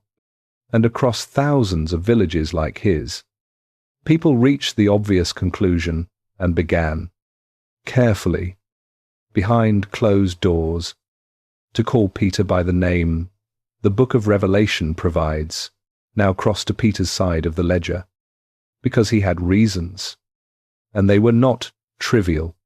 He had grown up on a family story about what an ambitious churchman could do. A generation earlier, the Patriarch Nikon had towered over Peter's own father, taking the title of Great Sovereign, ruling beside and sometimes above the Tsar, until it took a church trial of international scale to pull him down. Peter had also watched the last patriarch, Adrian, oppose his reforms from the height of an office no Tsar could command, to a man rebuilding a state around a single will. An independent church was simply a second government. It had its own lands, its own courts, its own treasury, its own army of monks, and a direct line to the loyalty of every peasant in Russia. Peter did to it what he did to every rival power center he ever encountered. He waited for his moment, and then he absorbed it. The moment came in 1700, when Adrian died. By ancient custom, a council would elect a successor within months. Peter appointed a mild caretaker, said nothing, and let the months become years, and the years become 2 decades. The most important office in Russian Christianity was abolished by the simple method of never mentioning it. Meanwhile, the state quietly took over the administration of church lands and revenues.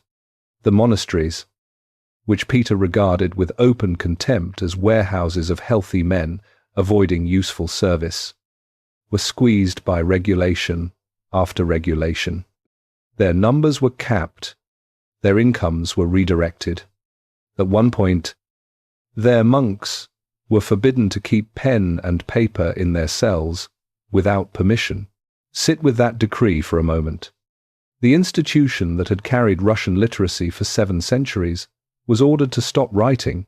In 1721, the silence ended with a document called the Spiritual Regulation, drafted by Feofan Prokopovich, a brilliant clergyman who had concluded that his church's future lay in serving the state, and made himself the theologian of that surrender. The regulation abolished the Patriarchate outright and replaced it with the Holy Synod, a board of clerics, appointed by the emperor, supervised by a government officer, and sworn by oath to the emperor as supreme judge. Strip away the vestments, and the structure is unmistakable. It was a ministry, a department of religion, sitting in the row of departments Peter had built for war, revenue, and justice. The Third Rome now had a desk number.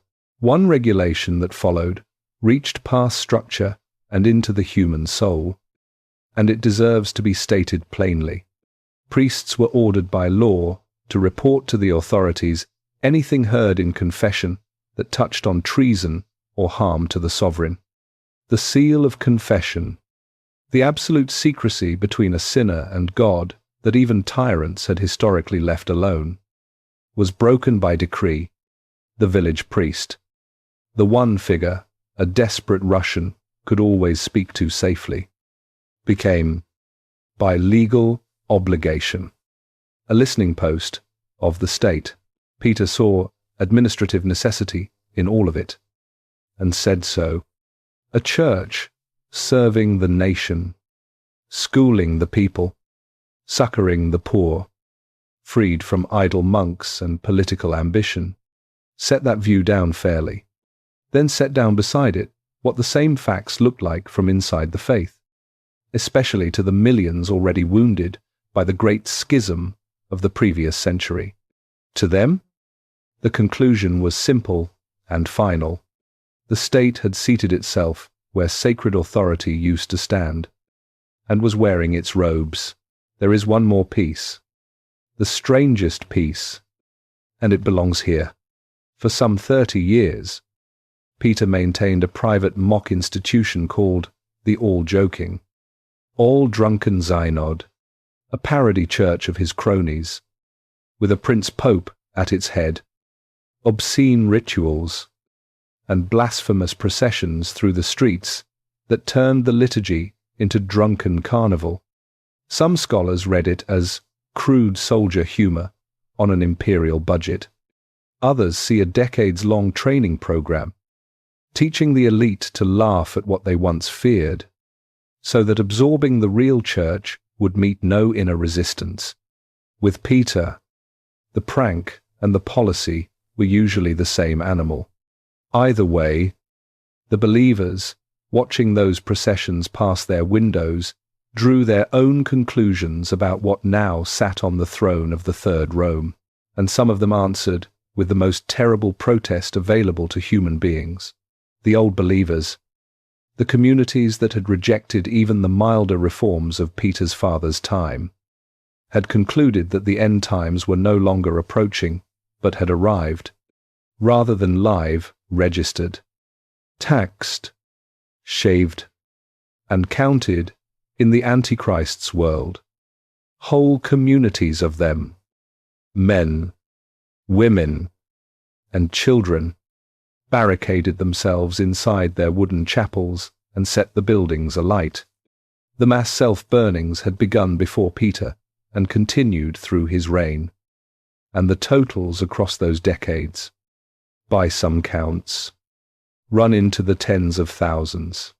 Treat the numbers with care, as all such figures deserve. The fires themselves are simply documented.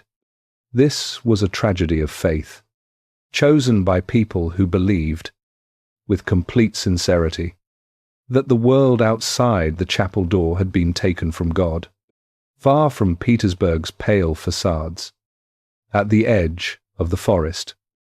That is what the new Russia could look like from below, a light on the horizon that nobody talked about in the morning. Peter knew they were waiting. Remember that he knew. In the same year the synod swallowed the church. Trumpets in Petersburg announced that the Tsardom of Muscovy had become the Russian Empire, and that its master would now be addressed by a new title. The machine was nearly complete. Its final gear, the one that reordered every noble family in Russia, is where the story goes next.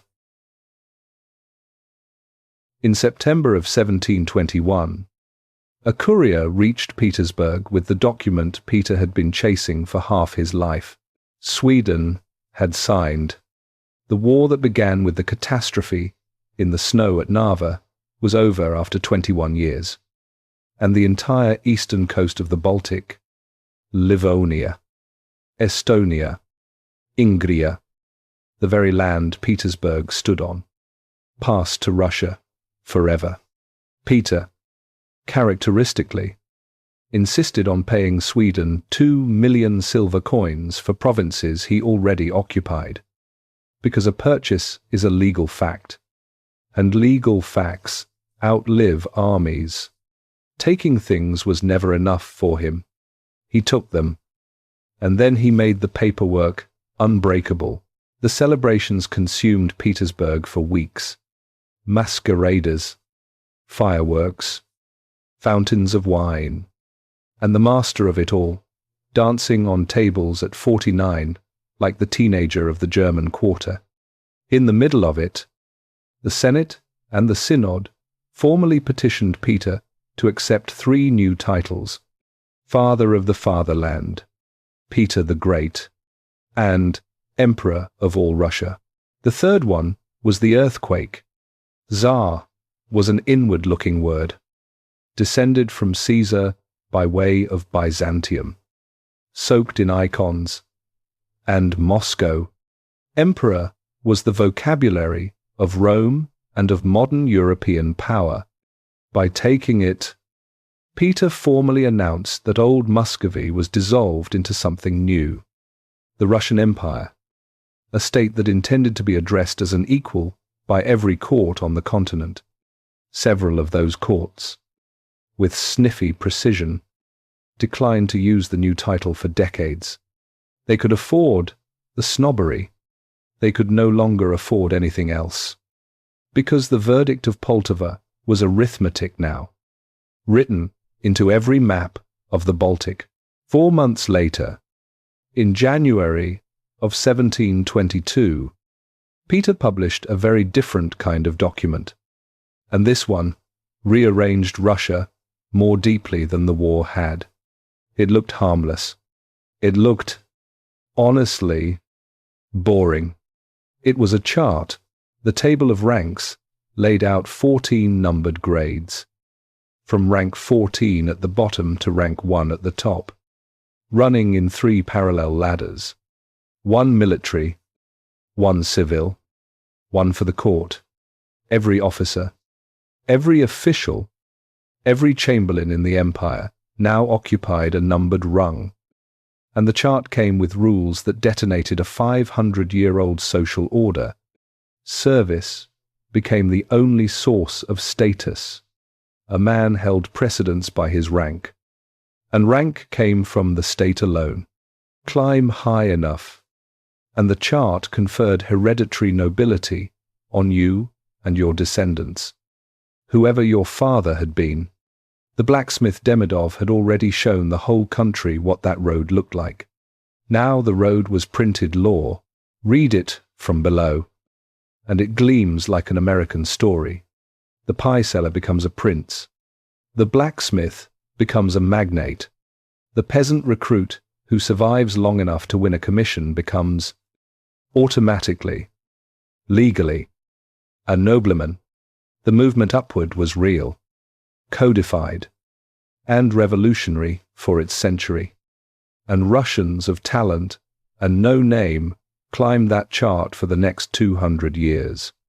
Now read it from above, and the gleam changes color.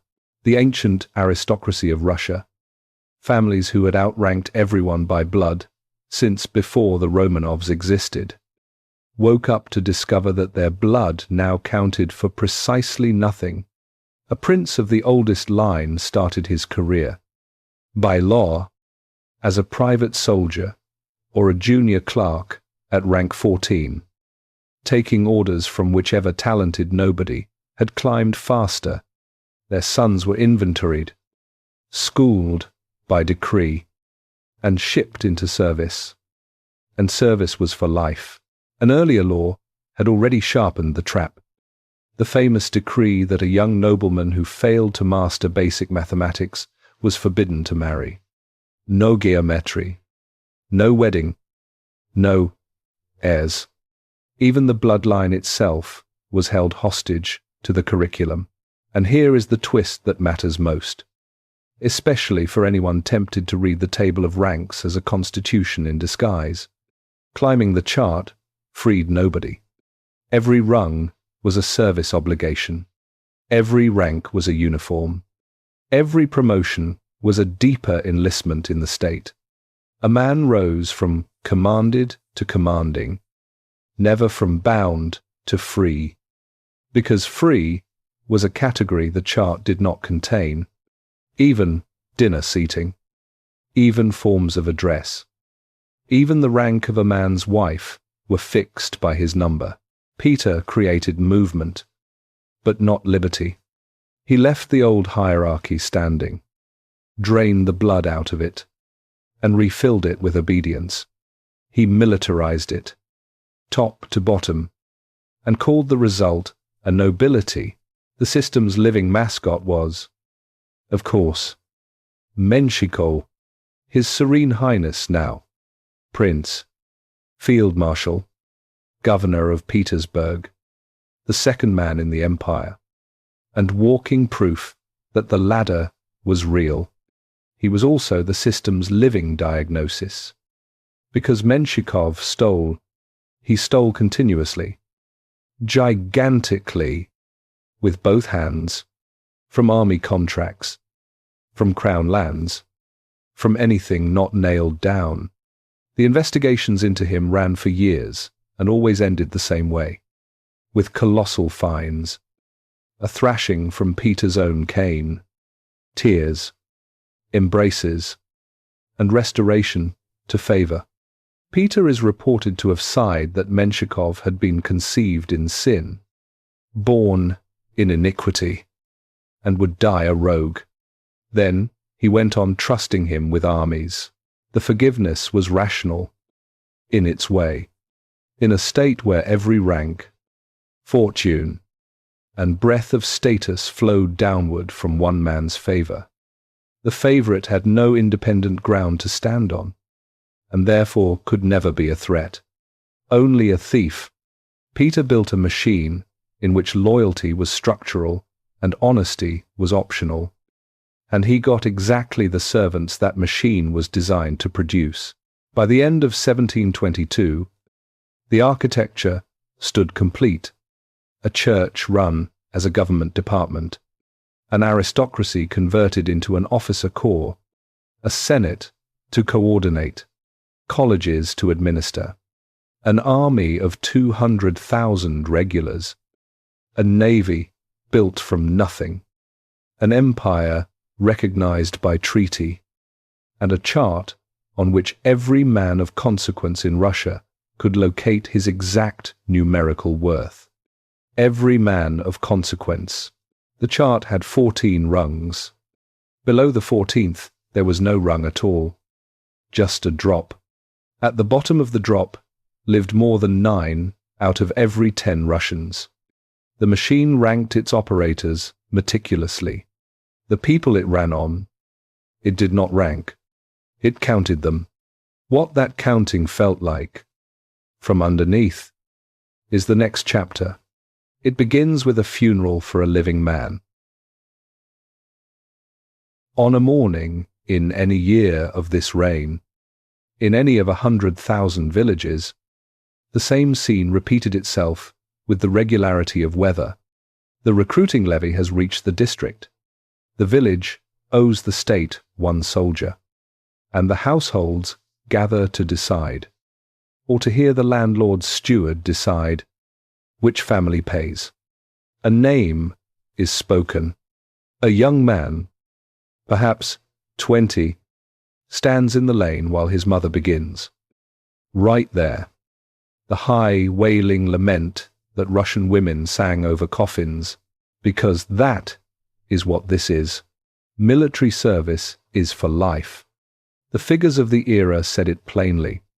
Few recruits ever came home, and the village knew the figures by heart without ever seeing them written.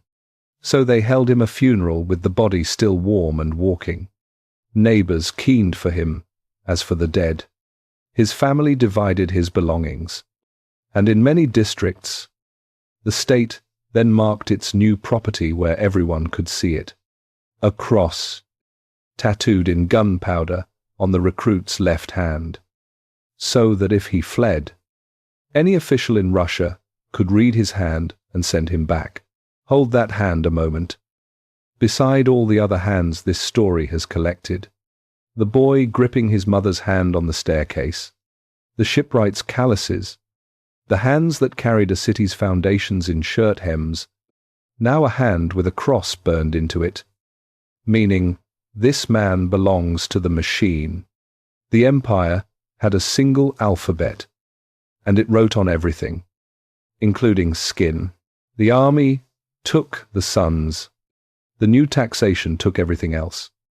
And in 1718, it arrived in its final, perfected form. Peter ordered a census of every male peasant in Russia, infant or ancien, and levied a flat annual tax on each one.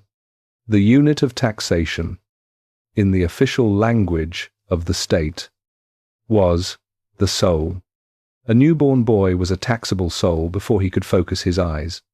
For the old believers, watching the registrars come through with their lists, a government that numbered souls confirmed every apocalyptic suspicion they held. For the treasury, the soul tax was a triumph that funded the army for generations.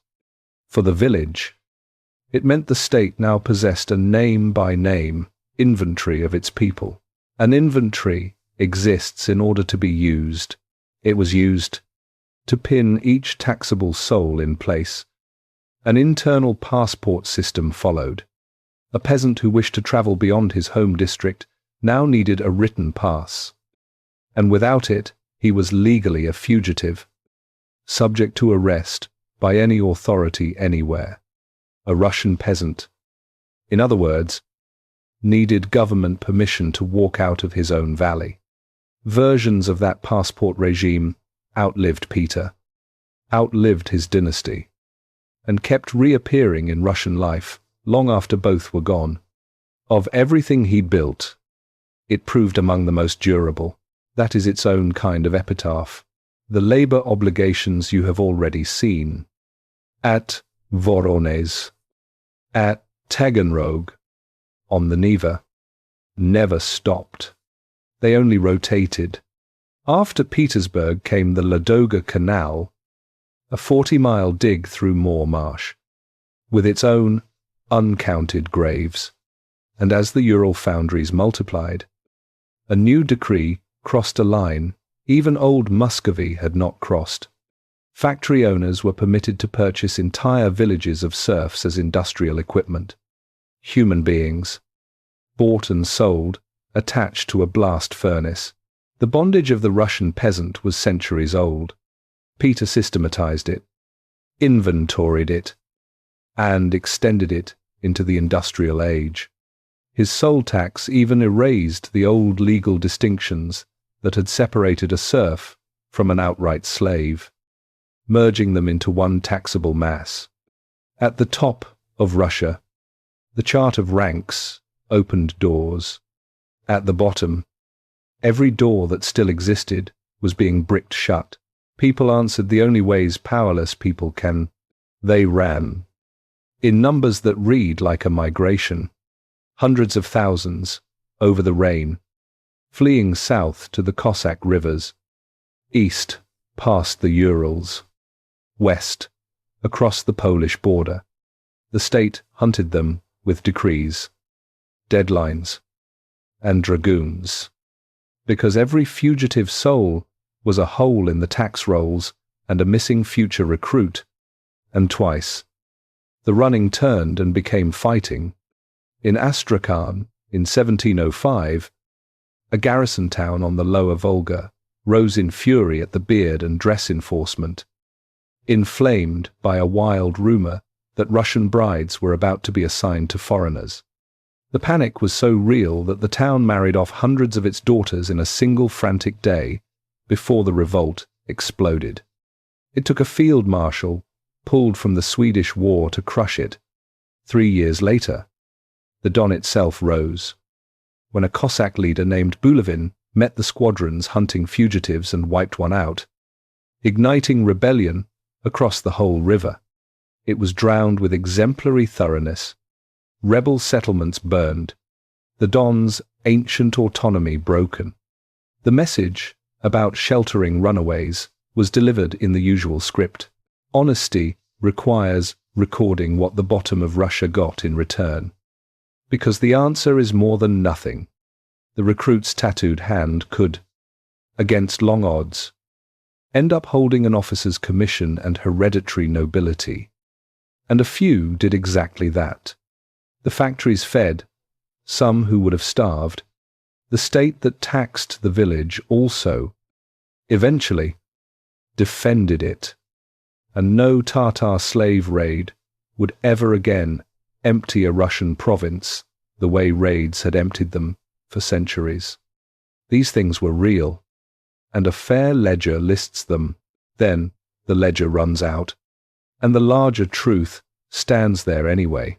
Modernization, the word the textbooks use, never once arrived in a Russian village as an idea. It arrived as a tax, a census taker, a uniform, a passport check, a labor levy, a burned rebel settlement, a canal, or a grave.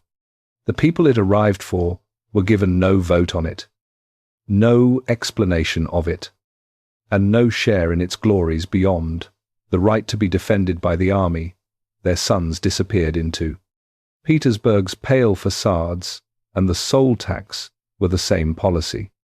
Seen from opposite ends, only one end had a view.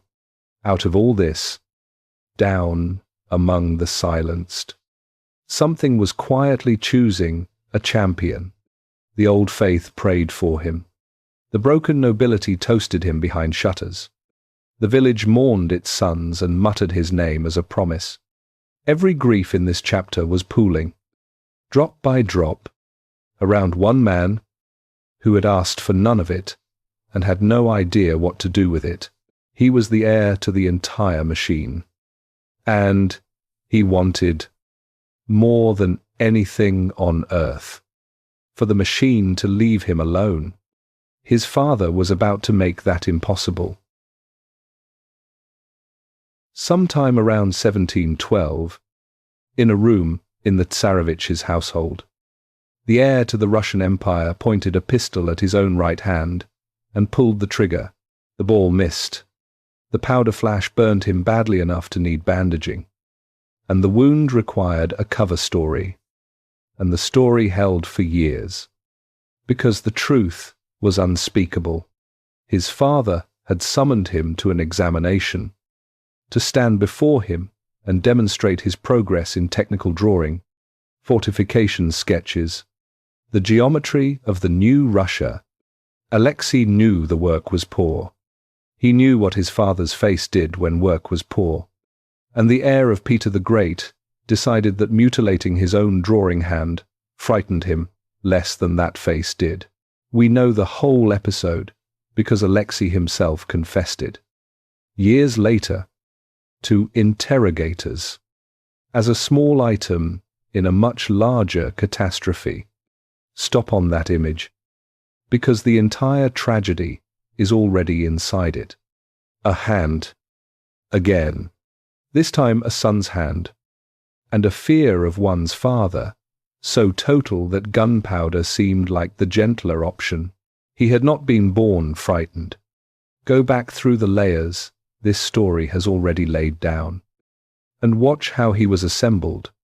Born in 1690 to a teenage father who was elsewhere, raised in his mother's rooms, among icons and old Russia, until the night the soldiers took his mother away to a convent. When he was 8, on his father's orders, for the crime of being old Russia herself, the boy was handed to an aunt, then to tutors, and grew into something nobody intended, a genuinely intelligent young man, bookish, fluent in German, drawn to theology and church history, gentle, irresolute, and pious to the marrow. He read voraciously. He loved the long services and the old chants. He was, in short, exactly the son that the Russia of the staircase and the beards would have treasured. born by cosmic prank, to the one father on earth determined to bulldoze that Russia off the map. Peter tried to use him the way he used everyone. Teenage assignments came down during the Swedish War. Gather recruits in this province. Oversee the fortification of Moscow against Charles. Supervise supplies. The results came back mediocre. And the letters of rebuke went out. And the boy's dread deepened. And deeper dread produced worse results. And the spiral tightened year by year. Alexei learned to manage his father the only way the powerless manage the terrifying. With evasion, performance, small lies, and strategic illness. Every evasion confirmed Peter's verdict that the boy was soft, falsy, and useless. Neither of them could stop. The father could no more soften than the son could harden. And the machine of state stood waiting for an operator, while its designated future hid from drawing examinations. And around the hiding prince, exactly as the last chapters promised, the silenced country gathered. His confessor, a priest of the old school, became the closest thing he had to a parent. In the secrecy of confession, Alexei once admitted that he wished for his father's death. The confessor, according to testimony that later surfaced in the interrogation chambers, answered that God would forgive it. They all wished for it. Treat that exchange with the care its provenance demands, since it reached history through men under the shadow of torture. Treat its plausibility honestly, too, around dinner tables in old Moscow, among demoted boyars and sidelined clergy. The toast to the future was the Tsarevich's health, and everyone drinking understood what the toast actually meant. They were not conspiring. Conspiring takes courage. They were waiting, openly, for biology to solve Russia. Alexei was the solution they were waiting inside of. To the silenced country, he was the past, returning in human form. To Peter, he was something worse. He was reversal made flesh, the walking possibility that everything, the fleet, the city, the chart, the whole bleeding enterprise, would be calmly dismantled by his own blood the day after his funeral, in 1711. Peter bolted the boy into the European system with a dynastic marriage to Charlotte of Brunswick, a German princess whose sister was married to the Habsburg Emperor himself. File that family connection carefully. It is about to become the hinge of everything. The marriage was wretched almost immediately, and Alexei answered it with a choice so precisely shaped to enrage his father that you could almost miss the deeper irony. He took up with a serf girl named Afrosinya, a bondwoman from his household, and loved her by every sign, completely and permanently. The heir had done exactly what the emperor had done. He had reached past every rule of rank for a woman at the bottom of the world, and the one man in Russia with no standing whatsoever to object was Peter, married to his own captured laundress. He objected anyway. Consistency was never the requirement. Obedience was. Then, October of 1715, detonated the whole arrangement. Charlotte bore Alexei a son, named Peter, and died within days. At 21, far from home, and in those same weeks, Catherine bore the emperor a son, also named Peter, 2 heirs, born almost together, a grandson and a son, and the dynastic geometry that had been stable for 25 years suddenly had 3 points on it, and tension across every line. Peter chose that moment to put his ultimatum on paper. The letter he sent Alexei survives, and it builds with terrible logic. The years of war, the labor of building, the unfitness of the heir, and it arrives at a sentence only this particular father could have written. Reform yourself and become worthy, or be cut off.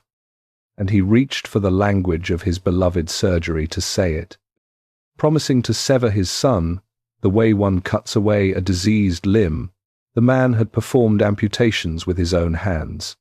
The metaphor was a portfolio. Alexei's answer staggered everyone, including, possibly himself. He agreed. He renounced the succession, fully, in writing, asking only to be left in peace. And Peter rejected the renunciation, for a reason that was coldly correct. A living, breathing, alternative heir cannot resign. Paper holds only as long as the man who signed it stays unpopular. And the moment Peter died, every grievance in Russia would tear that renunciation up and carry Alexei to the throne on its shoulders, whether he wanted to go or not. So, the second ultimatum closed the last exit, the monastery, or genuine transformation, the cell, or the machine.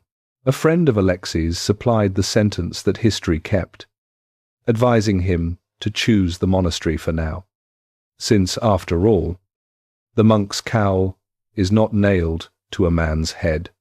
Take the veil, outlive the old man, walk out. Alexei wrote to his father that he would become a monk. Peter, perhaps sensing the strategy, perhaps simply busy, gave him half a year to think, and departed to run his war from Denmark. In the autumn of 1716, the summons arrived at last. Curt as a trigger. Decide now. Monastery, or join me here in service. Alexei set out from Petersburg with a small suite, and Afrosinia beside him disguised as a page, somewhere on the roads of Europe. The carriage of the heir to Russia simply turned off the map. Weeks later, a frightened young man presented himself by night in Vienna, at the court of his late wife's brother-in-law, the Holy Roman Emperor, and asked for protection from his own father, the Habsburgs. Holding the most explosive house guest in Europe, and knowing it, hid him in a mountain fortress in the Alps, then smuggled him the length of Italy to a castle above the Bay of Naples. For the first time in his life, Alexei was beyond Peter's reach. The heir to the blank page had fled the pen. Peter's response was to select, from his entire service, the one man whose conscience he trusted least, and send him south. The man who climbed the road to the castle above Naples in the autumn of 1717 was 62 years old and had spent his whole life proving that survival is a talent. Peter Tolstoy had begun his career on the wrong side of everything, an ally of Sophia in The Year of the Staircase, and had crawled back across decades of suspicion by being too useful to kill.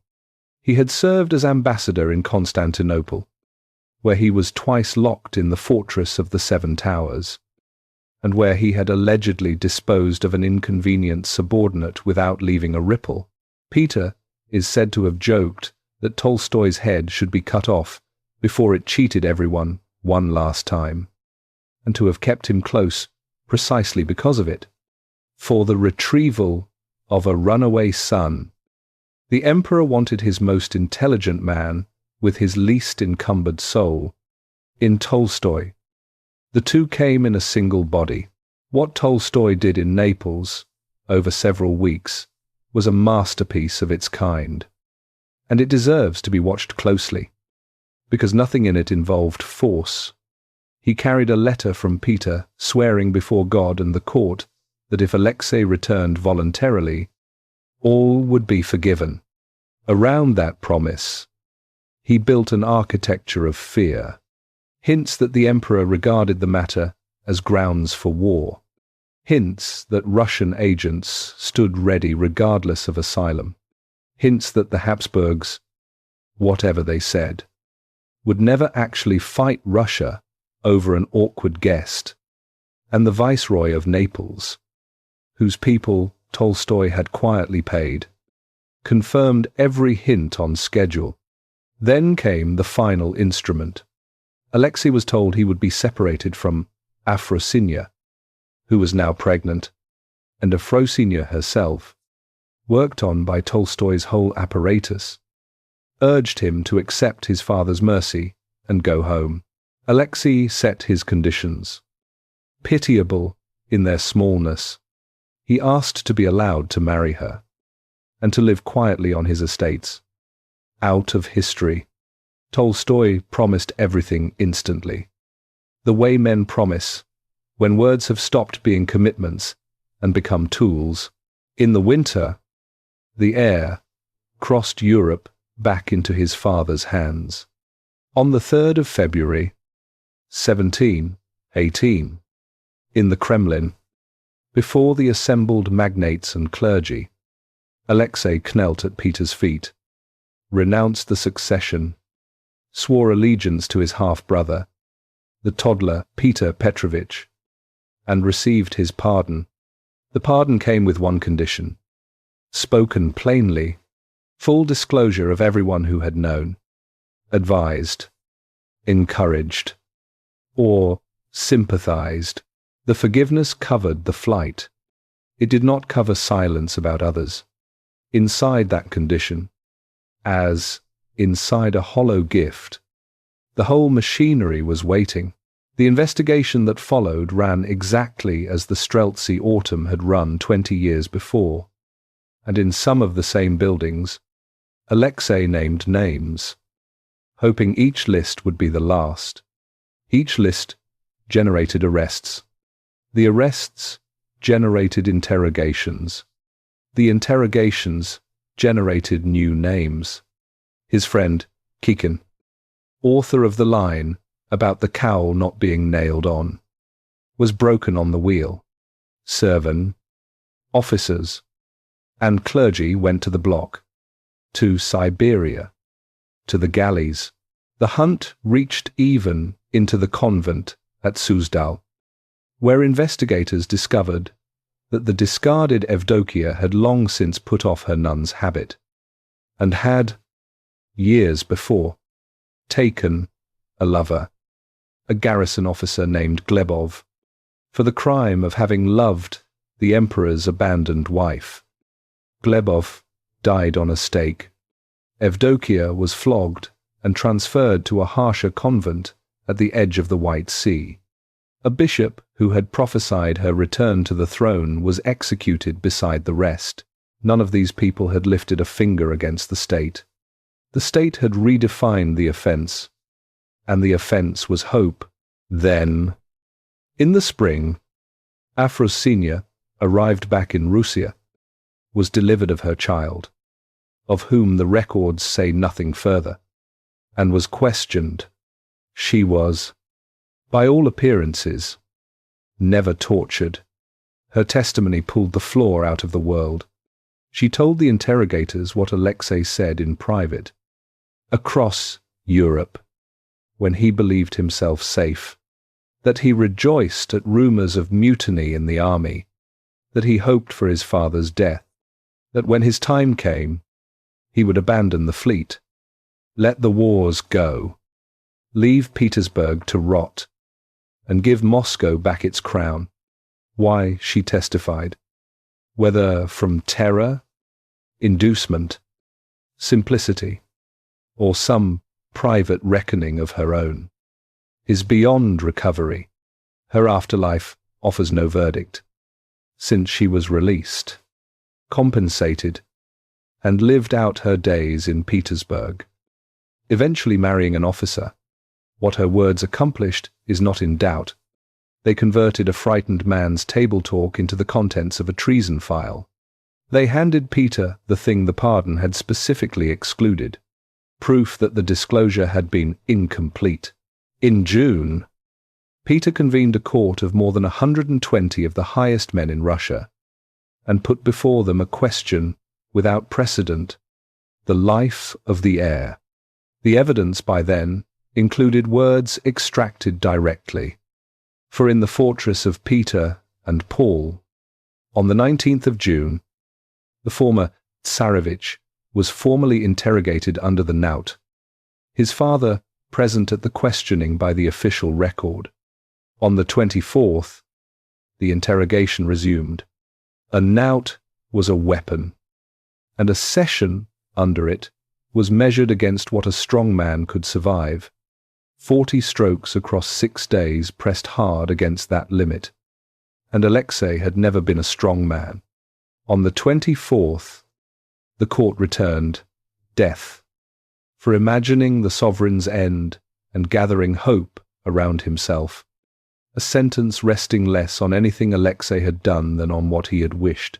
Notice, before moving on, which state had learned to prosecute wishes? The same one whose law now required priests to report the contents of confession.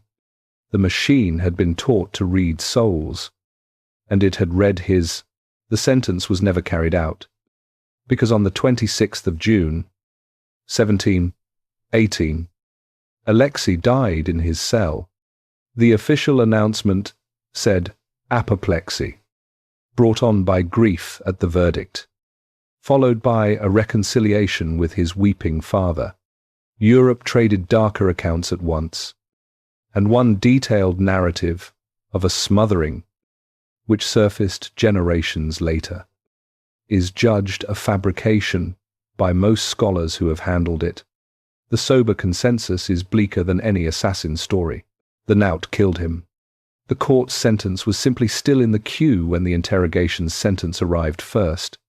However, the last hour went.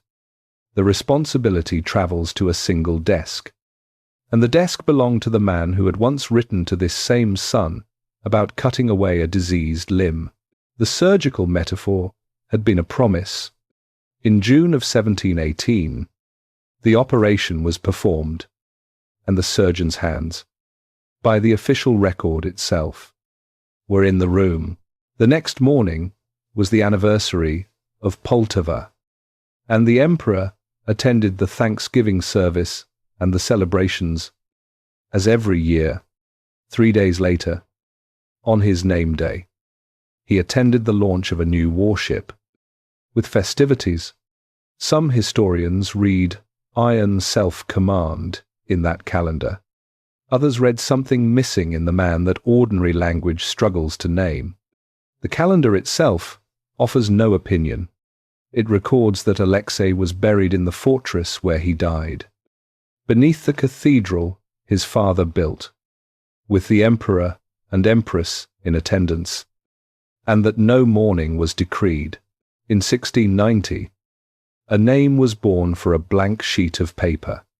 In June of 1718, the father erased it with his own signature. From this night forward, the page of the prologue has nothing written on it, and you now know why the first name is missing. There were others. Their removals are nearly as strange, and they come next. One more death belongs to this terrible year, and history's sense of design supplied it. On a December night in 1718, in a siege trench below a Norwegian fortress, a projectile came out of the dark and went through the head of Charles XII, killing him instantly at 36. Whether it was fired by the enemy or by someone on his own exhausted, bankrupted side, is a genuine controversy that forensic teams have reopened in modern times without settling. The mirror was gone. Within 6 months of each other, Peter had lost the son who refused his future and the enemy who had defined his past. From 1718 onward, he stood entirely alone, an emperor with no rival left to measure himself against, and no heir left to build for, alone with the machine, which hummed on, indifferent, perfect, and waiting for a name.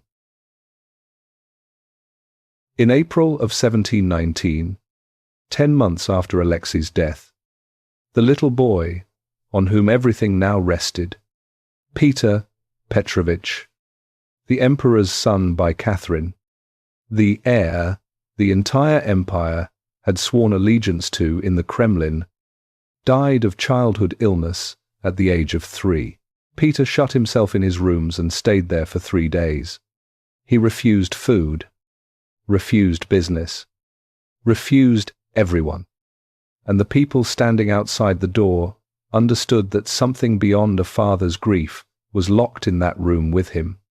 11 months earlier, he had sacrificed one son, justifying it to himself and the world as the price of securing the future for another. Now there was no other. The terrible transaction of 1718 had been carried out. In full. For nothing, he emerged on the 4th day, went back to work, and the work never stopped again.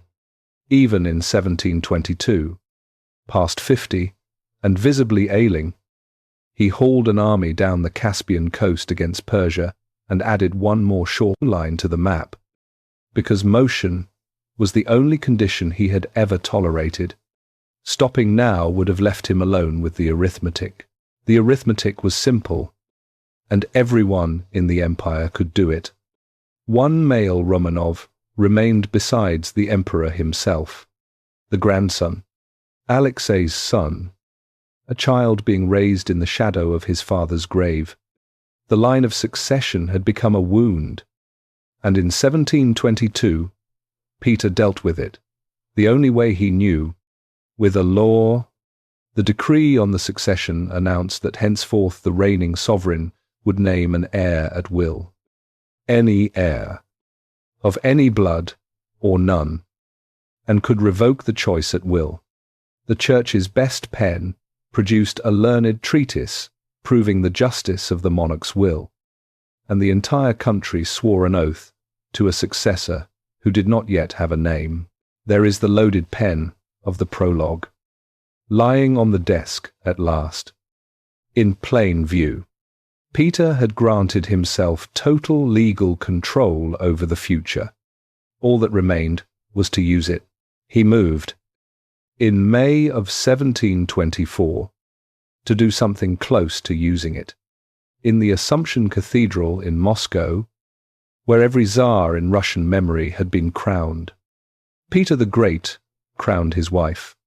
He walked beside her in the procession, and at the climax of the ceremony he took the crown, a new one, blazing with more than 2,000 stones, and placed it on Catherine's head with his own hands. The first crowning of a female consort in the empire's history, the manifesto justifying it recited her courage on the proof before all Russia. No document said the word heir. No document needed to. Foreign envoys wrote home that the meaning was understood by everyone. The Laundress had been marked as the future.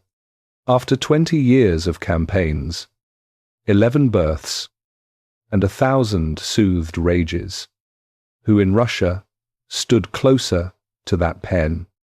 6 months later, it all caught fire.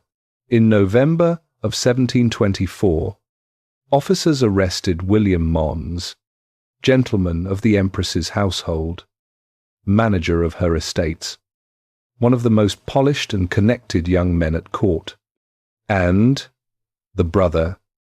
The story reminds you of Anna Mons of the German Quarter, the first woman Peter ever loved.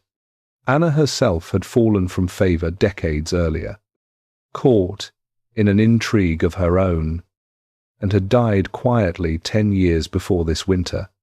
Her family's account with Peter, it turned out, had one entry left.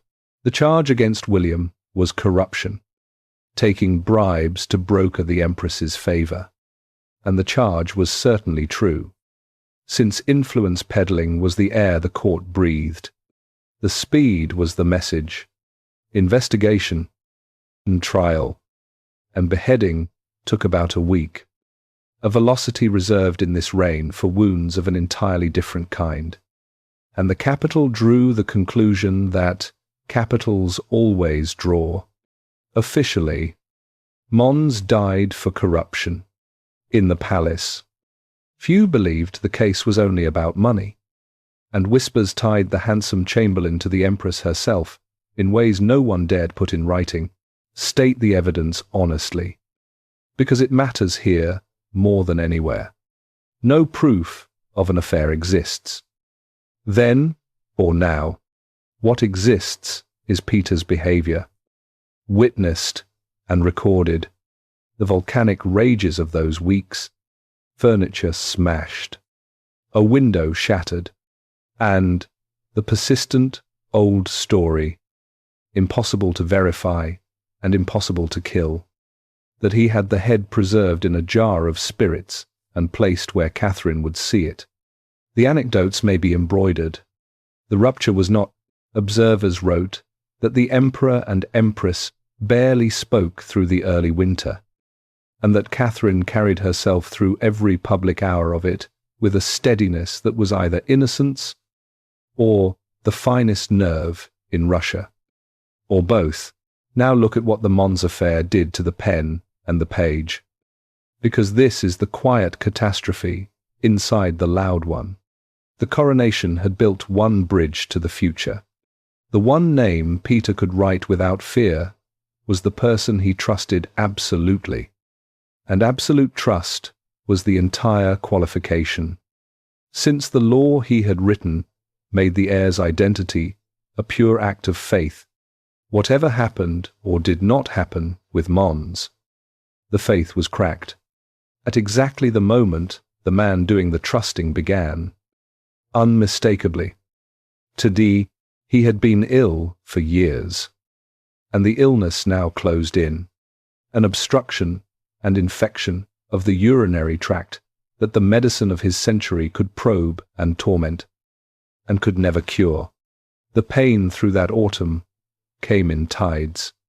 A famous story places him at the seashore in November, wading into freezing water to help drag soldiers from a grounded boat. The giant spending his last strength on a rescue. The story is moving, poorly sourced, and doubted by most modern historians. So let it stand here as what it is. The legend, a country preferred to the truth, which was uglier and slower. Through January of 1725, the agony mounted until his cries carried through the palace. In the lucid intervals, he ordered amnesties, debtors released, prisoners pardoned, a man bargaining at the end with a ledger of mercy. He took the sacraments. The empire's great men began arriving at the palace, and not leaving, and so the story returns, as it promised, to the room where it began. This time, you know everything the room contains. You know why the obvious name, the grandson, is a knot of guilt and danger. The child of the man, this dying hand, destroyed. You know what happened to the small sons, and to the first family, and to the sister behind the convent wall. You know what the coronation in May was meant to settle, and what the head in November unsettled. You know about the staircase, and what this man learned at 9 about thrones that come open without a name attached. Every person and every absence in the palace tonight was put there, deliberately or blindly, by the man in the bed. The hand asks for the pen. The hand writes, "Give everything to..." The hand stops. The story adds that he then called for his daughter Anna to take dictation, and that by the time she reached the bedside, speech had left him. The single courtier who recorded all this may have shaped it for posterity. As you were warned at the beginning, the next part needs no courtier. Through the final night, Catherine knelt at the bed, and witnesses agree. She barely moved for hours.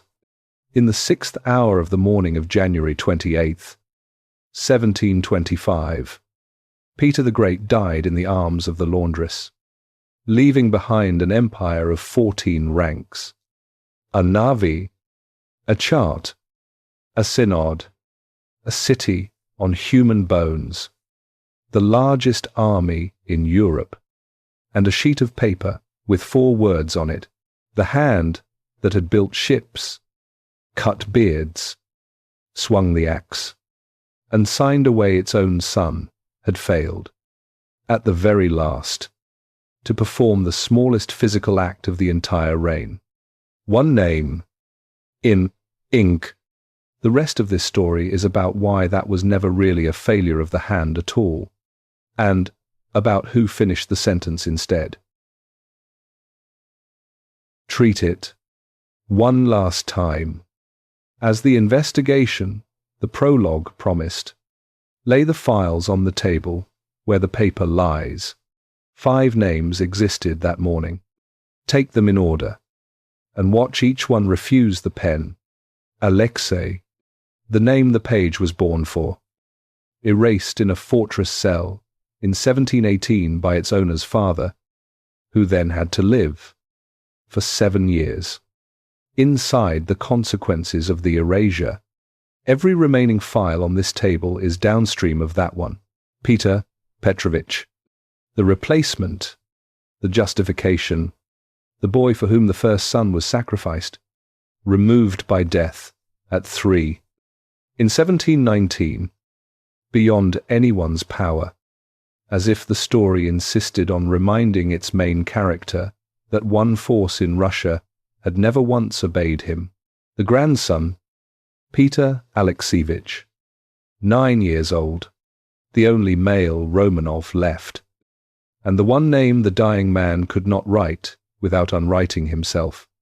Naming the son of Alexei meant telling all Russia that the verdict of 1718 would be judged someday by the victim's child, raised among people with long memories and excellent reasons. Every partisan of old Moscow, every silenced priest, every demoted boyar was already waiting behind that boy, the way they had waited behind his father. Writing his name meant handing the machine to the past. It was built to destroy. Catherine, the answer Peter himself constructed, tested in disaster, crowned in the Assumption Cathedral expressly so the pen would have somewhere safe to point. Then November came, and a head went into a jar, and whether the whispers were true mattered less than the fact that Peter could no longer be certain they were false. The law of 1722 demanded one thing of the heir: the sovereign's absolute trust. Absolute trust was precisely what the Mons affair had killed. The daughters, Anna, the elder, had just been betrothed to a German duke, and the marriage treaty itself contained her renunciation of the Russian succession, a door closed by Peter's own diplomats. Weeks before he needed it open, Elizabeth was 15, unmarried, unprepared, and unconsidered. Hold her name anyway. History was holding it. There is the whole answer. Spread across one table. The page was blank, because every path off it had been mined, and the miner was the man holding the pen. For 43 years, with perfect consistency, Peter had removed, broken, or hollowed out every person and institution capable of standing against his will: the Streltsy, Sophia, the church, the old nobility, his wife, his son. Each removal had been rational. The sum of the removals was an empty room. He never grasped, until perhaps that final night, the bitter geometry of what he had built. A person strong enough to stand against you is the only kind of person strong enough to stand after you. He had optimized his entire world for obedience. And obedience, by definition, cannot succeed you. It can only wait for instructions. The instructions stopped at 4 words: What happened next took hours, and it is the last. Perfect irony of the reign. While the magnates of old Russia gathered to proclaim the grandson, drums sounded in the palace courtyard, and the windows filled with the green uniforms of the guards, the Preobrazhensky and the Semyonovsky, summoned in the night by Menshikov, who had everything to lose under a vengeful grandson and the entire world to keep under his old comrade's widow. The senators looked out at the bayonets, returned to the table, and discovered they had been persuaded. By morning, the captured laundress of Marienburg was proclaimed Catherine I, sovereign empress of all Russia, the first woman ever to rule the empire in her own name. The succession had been decided by armed men in a palace at night, and the armed men were the toy regiments of Preobrazhenskoy, the play army a sidelined boy had built out of stable hands half a century before. Peter could not finish his sentence, so the instrument he made at 11 years old finished it for him. At bayonet point, that instrument never forgot the trick. For roughly 75 years after that night, the throne Peter built was almost never handed on. It was taken. Catherine reigned 2 years and died. The grandson took the crown, after all, and died of smallpox at 14, ending the male Romanov line entirely. Then came a niece of Peter's, installed by magnates who tried to chain her with conditions, and who watched her burn the conditions. Then an infant emperor, deposed before he could speak, and imprisoned for the rest of his life. Then Elizabeth, the 15-year-old from the files, seizing the crown at 32 at the head of those same guards, in the night, in person. Then her nephew, deposed and dead within months. And then his wife, a minor German princess with no drop of Russian blood, carried to power by guards officers in a dawn coup, who proceeded to rule for 34 years as Catherine the Great, finishing Peter's work so thoroughly that history bound their names together. A later emperor finally chained the succession to strict birthright and closed the era. But the deeper question Peter left open was never just about crowns. He had proven that a single will could drag an entire civilization forward by the collar. He had proven, on the same evidence, that a state built around one will cannot survive the will's absence without violence. Russia has been asked to reconcile those two proofs again and again, in different centuries and different uniforms, and has never found the answer easy, and none of this erases what stood completed on the morning he died. The fleet was real, the schools, the foundries, the laws, the city, the empire on the map. All of it was real, and Russia never again sat outside the world's calculations. The achievement was genuine, and so was the bill, and the honest verdict is that they were the same size. He taught Russia how to be ruled. He never had time to teach it how to be handed on. So end where the dying man ended, with the hand and the page. The hand had carried a boy's terror down a staircase, learned a shipwright's trade in Amsterdam, cut the beards off a civilization, signed a city into a swamp and a son into a grave, and held a pen above 4 words, while an empire leaned in to read. Give everything to... Russia has been completing that sentence ever since.